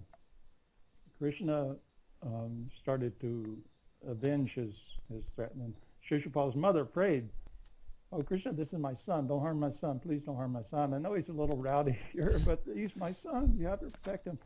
Krishna said, okay, I'll forgive him 1,000 times. I will give him 1,000 times he can do me wrong. After 1,000, it's over. And that day when Krishna was being praised in court, all the people were there and they were praising Krishna. And Shishupal jumped up and he couldn't take it anymore. He hated Krishna. So Krishna had stolen Shishupal's wife. Hmm. On the day of their marriage, that night, Krishna came and took his wife. So Shishupal had plenty of cause to hate Krishna. And so when Krishna was there in the court, and Shishupal threw some little fit of anger and denounced Krishna. They were serving food, and they had these silver trays. And Krishna took one of the trays and chopped off, threw it, cut off Shishupal's head. Uh-huh. And a few rishis were there. I don't know, 2 or 3 rishis were there who had the spiritual sight, and they saw when the blood ran out, Shishupal's spirit entered Krishna's feet, and he reached Krishna. Yeah, interesting. It's so mysterious and it's so vast. Of course, a lot of these stories may be metaphorical, but they're nonetheless very instructive. And a lot of those Vedic stories are like that. They're so paradoxical, and they stretch you. They stretch you out so that you can't really lock into a polarized perspective. You have to you keep swinging back and forth between these extremes. And yeah, exactly. There's this story, when the Kauravas were all dead, and the Pandavas finally died. When the Pandavas went to heaven, the Kauravas were already there. Right. They were sitting there waiting on them. So. Yeah, and Yudhishthira said, "What are these guys doing here? I want to be with my brothers." And they said, "Well, you got to go to hell." Yeah. Yeah, he was the Dharma Raj. He was the king of righteousness, but he had to go down to hell because when they killed that what was his name? The one warrior. Gatotkacha. He told a white lie about the elephant. Yeah, the one warrior nobody could kill. And Krishna said, "Oh, well, kill the elephant who had the same name." Yeah, and then he announced that Gatotkacha was dead, but it wasn't. And everyone thought that he referred to the guy, but he was actually referring to the elephant. So it was like this white lie that enabled him to. Yeah, and he even said the elephant, but he said it in a whisper. Yeah, he's like, Gatotkacha, the elephant, is dead. Yeah, interesting. So getting back to you. Have you brought us up to the present? I mean, we've gone through this chronology of your spiritual unfoldment, and if we have brought you up to the present, then what's on your horizon? Well, in some sense, I have no idea what's coming next. About a year and a half ago, I had. Let me back up just a little bit more. This vision of the source or Godhood came, and at about the same time, I became aware of the, shall we say, the termination date of this form. Uh-huh. I know how much more time is left here. You do? Yeah. You're pretty sure about that? Things are always subject to change. Right. But you want to tell us, or is it a secret? No, I don't talk about that. Termination. Buy a life insurance policy on you or something? Yeah, I've thought about that. Anyhow, so what arose out of that, it's kind of like the vision of the Godhead and a kind of clarification of how much time is here helped me to relax into some more shadowy parts of the personhood. It's kind of like if they put you in prison, you want to at least know when you're going to get out of the prison. Yeah. So I felt like it was like the mother, the universe said, "Okay, son, you're going to go deeper into the shadows, but here's the final date. Mm-hmm. This is when." So, will the body actually perish at that time? Well, so far it seems to be the case. Anyhow, there's also an awareness of the next birth that's developing here. Mm-hmm. Which I presume you don't want to talk about either. Well, I don't have much of a sense of it yet. Okay. There's some sense of it, some sense of who the mother will be, that kind of thing is there. Interesting.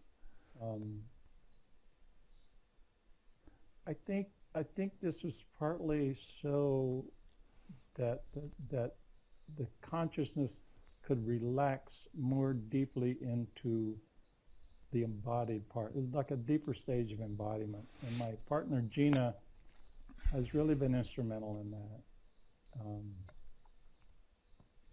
Kind of deepening into the personality, the part that we think spirituality is all about overcoming. Mm-hmm. Yeah. Deeper relaxing into that. And out of my, so about a year and a half ago, I had become a mentor in the Waking Down Mutuality School, probably 6-7 years ago. But about a year and a half ago, a group formed in South Jersey, and they wanted to get together and have meetings, and they asked me to come down and just sit with them and, as an official mentor in the work. And slowly it became obvious there that a more teacher role was coming forward. And then about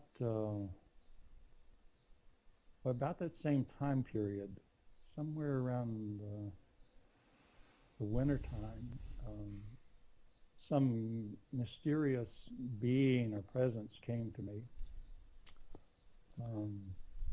I can't say it wasn't like a person, but it was a presence. It had a being, had a being, like not an individuality, but a being presence came into my awareness, and I kind of turned to this presence like, well, who are you? What's this all about? And the presence said, I'm the supervisor of spiritual teachers, and then gave me some instruction. For whom? For the planet? For New Jersey? I didn't have the liberty of asking him a question. Okay. The presence pretty much made it clear, you don't ask questions all here, right, son. You're just following, you just listen. Yeah. So I suppose, those are just some of the things that happened, so that the teacher role came forward. I see. And if you ask me what do I have to teach, I'm like, I really don't know anything to teach. I don't know what I would teach if I were going to teach. But there seems to be a capacity here to as I listen to people, and my role is a lot more about listening and receiving people than it is about teaching or giving something. Mm-hmm. But as I listen and feel and meet people, there seems to be a capacity to notice where the person is skipping over something that's usually difficult. And what I sense is necessary for the forward movement of awakening is simply relaxing into that feeling, into that place. Into the things they're skipping, you mean? Yeah, Yeah. yeah. What I notice is people tend to gloss over it, and I kind of feel it in my body. It's like a feeling in my body when they're glossing over something. It seems like you've had that tendency all along. I mean, you know, back in your youth, you were tuning into people's past lives, and also this has been a theme, you know, with you. Well, this is a little different, though. Okay, yeah. But something along the same lines in a way. You're able to really tune in on people. Sometimes, yeah. I don't want to say I can do it. I would say it happens. It happens. It's an aptitude. Yeah, by God's grace. Yeah. It's really all about grace. Sure. And let me just give another kind of my viewpoint and my context for this thing. Back in the 90s, when I was in that kind of ecstatic awakening, what I remember once my mother-in-law, who was this little Italian lady, almost 90 years old, and she asked somebody to pick up some cereal, I know, Cheerios or cornflakes, whatever she wanted, and they brought the wrong box of cereal. It wasn't Cheerios, it was cornflakes or whatever. And she just became totally upset. The wrong cereal. And I'm watching this and I'm thinking, here's God, here's infinite being, totally upset over cornflakes. And as I digested that over a period of time, in my sense of who we are, I realized how to be a human takes enormous concentration. It's like you're compacting the sun itself into a little clay container. Yep. It takes enormous concentration. Squeezing the ocean into a drop. Yeah. And so most schools of awakening, and I'm not making this statement, I'm just giving a pointer about what waking down in mutual, how it works. So most schools of awakening are about developing further concentration in that concentration, becoming concentrated on a mantra, becoming concentrated on an exploration. So how waking down in mutuality works is we have a capacity to relax out of that concentration. It's the relaxation that enables the forwarding, enables the next step forward. It's just relaxing into how it is right here and now. And so in a sense, it does lower the bar of awakening. It makes awakening more available. It makes it a more treadable process. And this awakening is an awakening in my interpretation experience. It's an awakening from which we make a real contribution to all of life. It's not about splitting off from life. It's not about denying life, but it's about inviting the infinite into life, just how it is, right here and now. I think it comes as a kind of culmination of spiritual seeking, or some kind of intention has been there, whether we call it spiritual seeking or not. For you mean, it's a culmination? I think in general, yeah. For anyone who participates, it tends to be? Is that what you're saying? I think so, yeah. You know, and again, for me, it's not, it comes down to what can I contribute?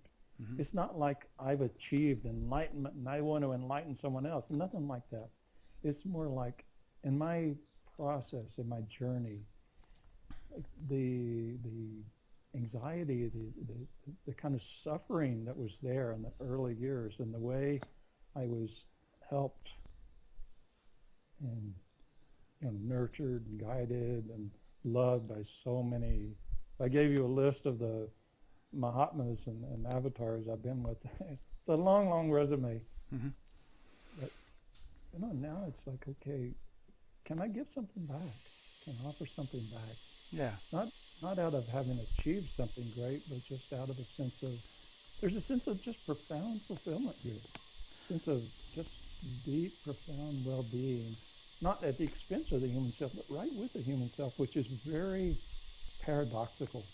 Waking down in mutuality is very much about holding and containing paradox and being, and just that pressure And it's an ongoing pressure. It's an ongoing experience. It's organic and alive.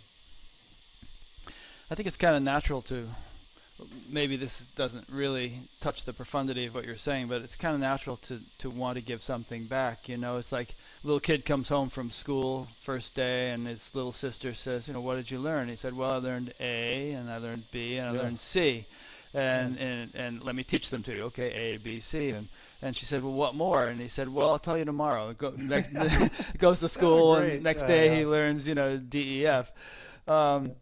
so it's kind of an innate tendency I think we all have, and we're all sort of input output machines, Yeah. Yeah. Yeah.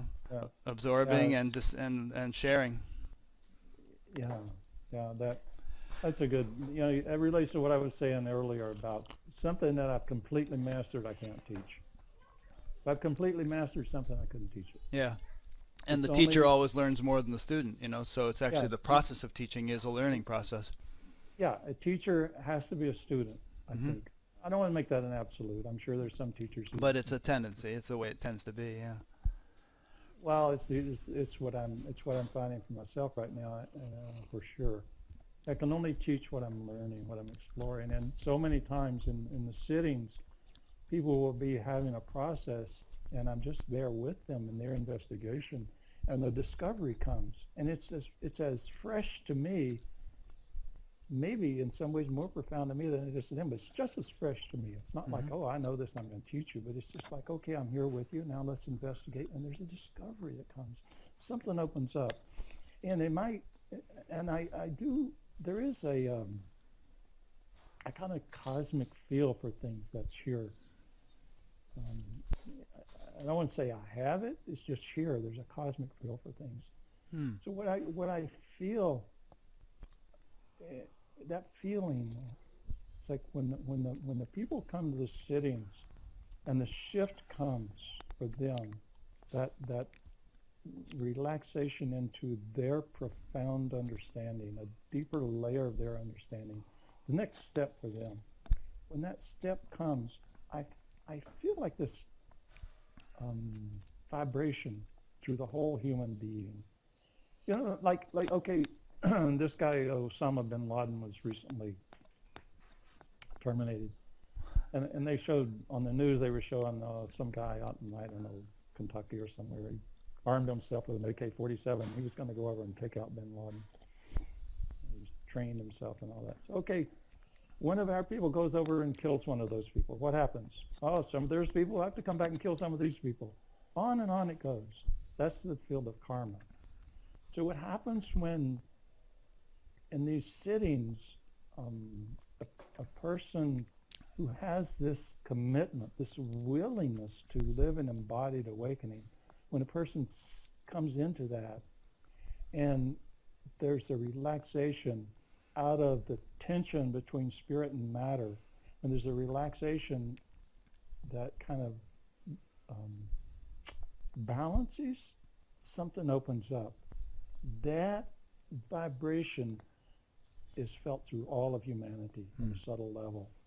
So there's no retaliation, none. There can't be any retaliation because it's a coming into balance. So by doing this so-called inner work, it becomes an offering to all humanity. Hmm. And this is what I see as our contribution, in the Krishna analogy, we have our little stick out, having to hold up the mountain. We're just offering ourselves, we're offering our lives, we're offering what we are. Okay, Mother, what's the next step for us? Do you feel that in your case there may, I mean, you've been through so many things over the years, I mean, drugs and TM and Sai Baba, and, and all these, I'm skipping, 100 different things that you've been through. Do you feel like 5 years from now, it might be, presuming you're still alive, it might be possible that, waking down stage that you'll talk about in retrospect, or does this have a sense of more of a finality to it?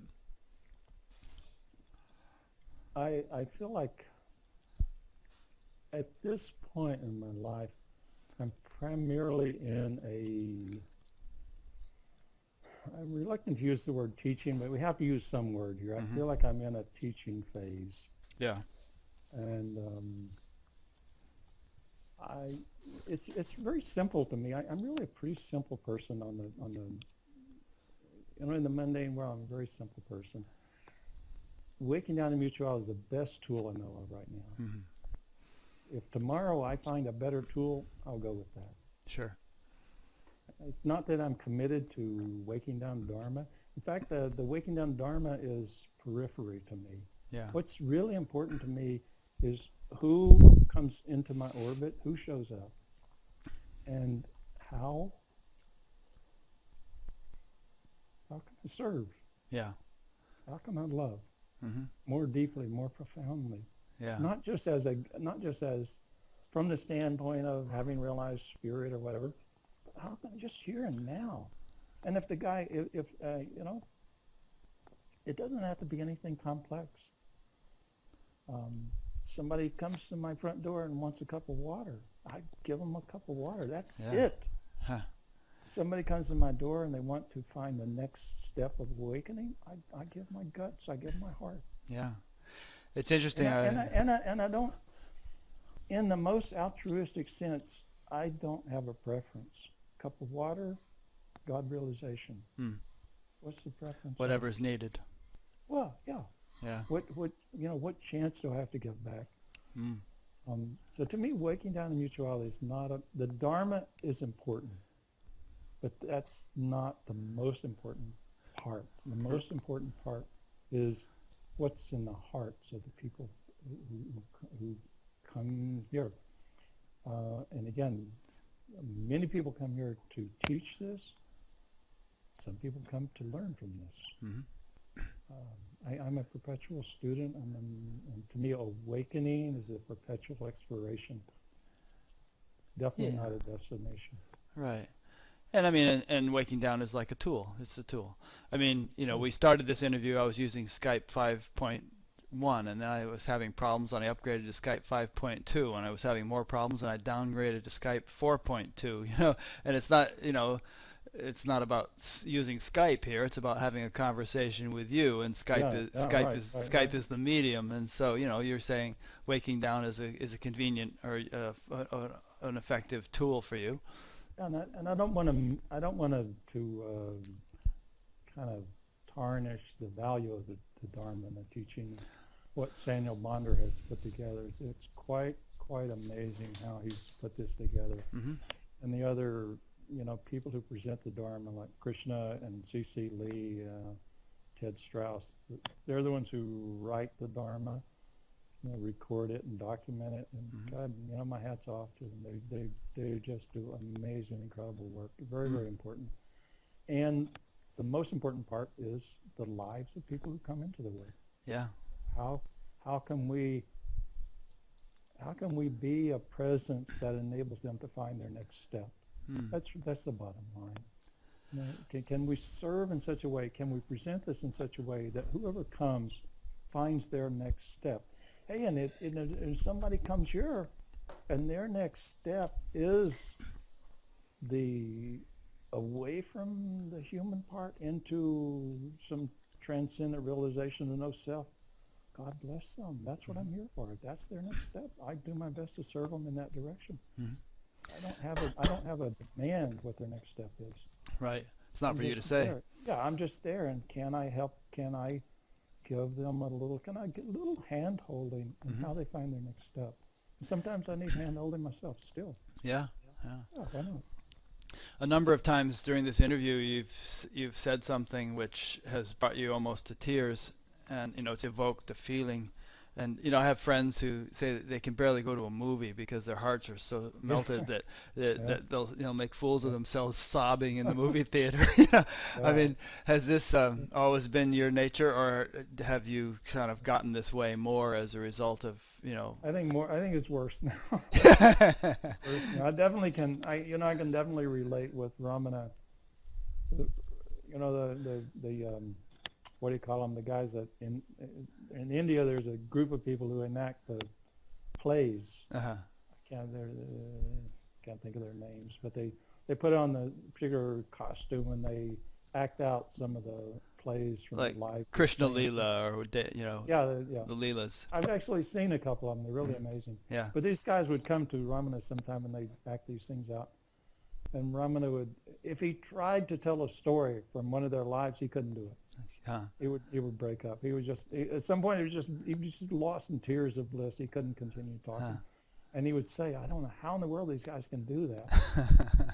And Papaji was very similar. Papaji said, if I could teach devotion, I would teach devotion, but it can't be taught. So I teach what we call Advaita. Mm.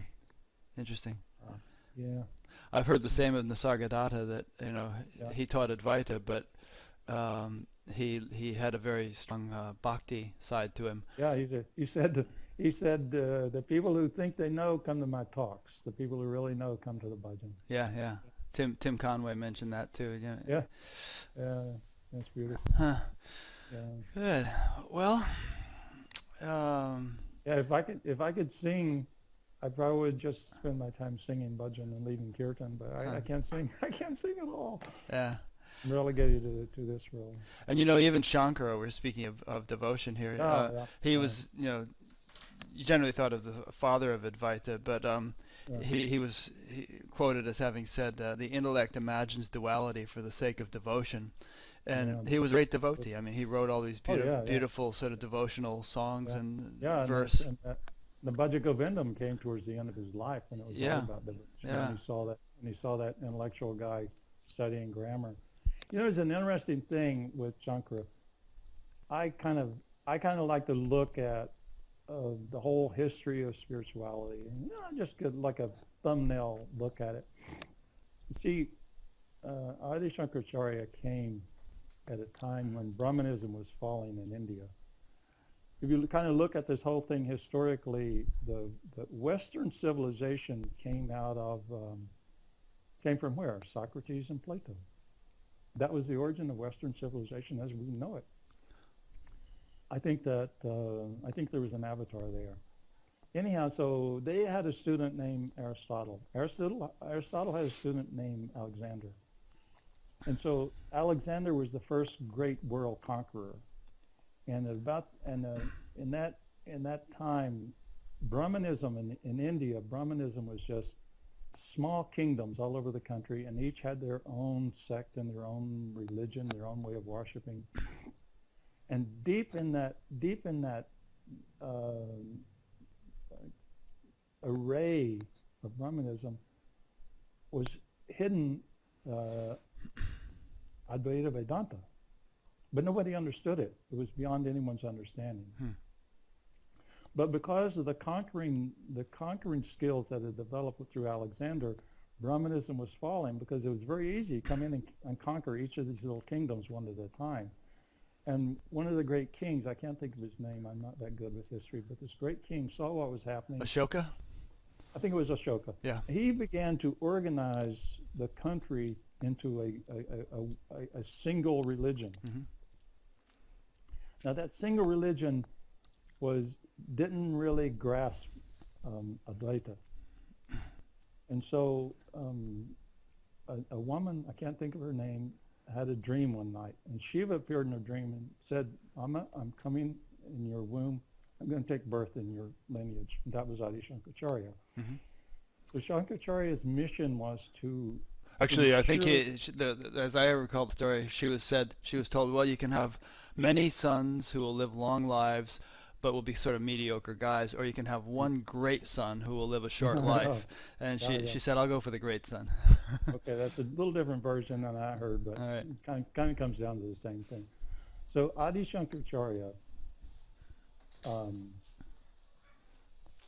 set the stage for the, shall we say, the survival of Advaita Vedanta. Veda means knowledge. Vedanta means the end of knowledge, which is Advaita, the realization of complete oneness, complete non-duality. Now, something interesting happened in Shankara's life. During the debate, I don't remember, you may remember the details more than I do, but there was this argument. Well, how would you know about, these kind of argument towards him was, how would you know about this because you're a monk, you've never lived a normal the way we live as householders and all that. And he said, okay, well, I'll test the waters here. So he went out and he found some, I think Prince or somebody who was about to die. Right.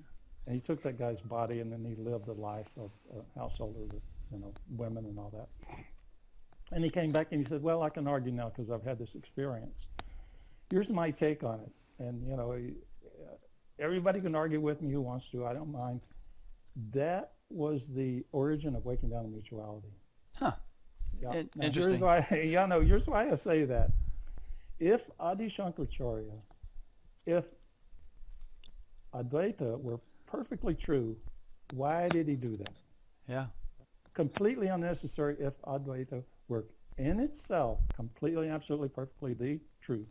Nothing else is needed. He wouldn't have needed to take that journey into another man's body and experience the human, the more, the non-monk side of things. Yeah. Okay, now if you look at Advaita and really look at it, if somebody is completely Advaita, they won't say anything. How could they speak? Right. Okay, you say, well, speaking happens. I mean, I know Papaji sometimes said, well, the silent spoke. But isn't that duality? Yeah, you have to make it a duality to speak. So even if you give a little bit of space for duality, that opens the door for embodiment. That's just my version. I don't need any believers or converts about it. But it's an interesting thought. I never thought of it that way. The things that I see and that I like to, they give me a thrill as I kind of grasp the whole unraveling of life and the journey we're on, the adventure we're on. Yeah. Cool. Well, I think we've set some kind of record here in terms of the length of this particular interview. That's fine. I don't mind. I like the long ones, and some people say they like that too. They say that, boy, it's really nice hearing an interview where there's no sort of time limit because you can just really relax and get into it. Do you feel like there's anything of that's really important to you that you haven't had a chance to say? Well, the thing that I hope would come across in my conversation, not so much what I know. I'm not a very intelligent person. I don't really know much, but I love a lot. I hope. Yeah. I would hope that comes through. It does come through very much, at least as far as I can see. I mean, you are an intelligent person, and you have a broad range of experience, and you're very articulate and all. But your heart is very much in evidence as well. And I just one thing I like to say about spiritual practice. I know sometimes that question comes up. To me, the great spiritual practice is gratitude. It's a spiritual practice that any beginner, the simplest beginner in spirituality can pick up is gratitude. Find something to be grateful for. Write down something to be grateful for. Just start to practice gratitude. And no matter how, I would say, advanced one is, there should be gratitude. And at any stage of the game, it's gratitude to me is the one thing that's both a practicable thing, and the nature of realization itself. For example, witnessing as the witnessing element, the sense of no individuality, that can be a stage on the way, but it's not really a good practice. Gratitude it's not a practice at all, is it? It's more like a state. I wouldn't recommend it. I don't recommend it as a practice. Yeah, I'm not sure if it's something you can do. It's something you either live or don't live. Right. It either happens or doesn't. Right. But right. What I'm saying is so many spiritual practices that are designed around trying to replicate the quality of enlightenment. Yeah. Don't work. Yeah, exactly. But I mean, a description is taken as a prescription, and one attempts to mimic or the quality of the enlightened state. Yeah, but gratitude is something that is both practicable and the nature of, to me, awakening. I like to think of awakening in this way. it should, the earmark of awakening should be an inner state of gratitude. There should be an inner state of gratitude. You may not call it gratitude, but essentially it'll be like that. It's just be like a living exuberance, a living sense of the enormity and the vastness, the mystery of life. So inner state of gratitude, the expression, the outward movement of that, I would say, is benevolence, kindness. To me, these really define awakening more broadly and at the same time more succinctly than anything else I've come up with. I think those are great criteria, you know. I mean, you can talk about all sorts of subjective states that a person might be experiencing, but if those qualities are not there, then you question what the value of it is, you know. Yeah. I mean, that's a point that my wife often brings up. You know, she says, I don't really care about all these abstract, subjective things, you know, that people say. Right. I want to see, like, how is it actually, you know, manifesting in their lives. Yeah. Beautiful. Yeah. Great. Well, I think that the people of Somerset, New Jersey would be surprised if they knew who was really cutting their grass.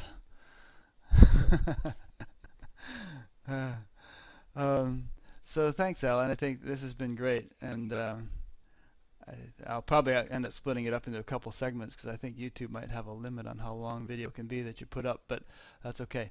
This has been really enjoyable, and I think people will get a lot out of it. And if people want to be in touch with you, as usual, I will have a link to your website on batgap.com. Sure. And you know, they can get in touch and do whatever they can do with you, especially if they're around the New Jersey area. They might be able to get together with you. Speaking to those who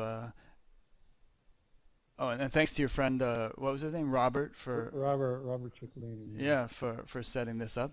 And speaking to those who are watching, since there are a variety of ways of watching, you might have stumbled across this on YouTube, or you know, been sent an audio file by somebody. If you go to batgap.com, which is an acronym for Buddha at the Gas Pump, you will see all of the interviews I've done archived there. This is, I think, interview number 70.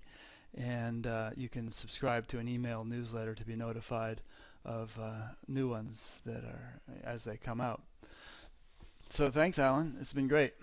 Thank you, Rick. Thank you. I really appreciate what you do. I love your shows. Oh, thank you. Have you listened to many of them? When I get a chance, you could do what I do. Is you could get an iPod and listen to them while you cut the grass. Yeah, I haven't reached that stage of civilization yet. In fact, I bought myself an electric lawnmower recently because it's nice and quiet, and I can listen to my headphones without, you know, having to blast the volume too high. Okay. Alrighty. So thank you all. Thank you, Allan, and we'll see you next time. Namaste.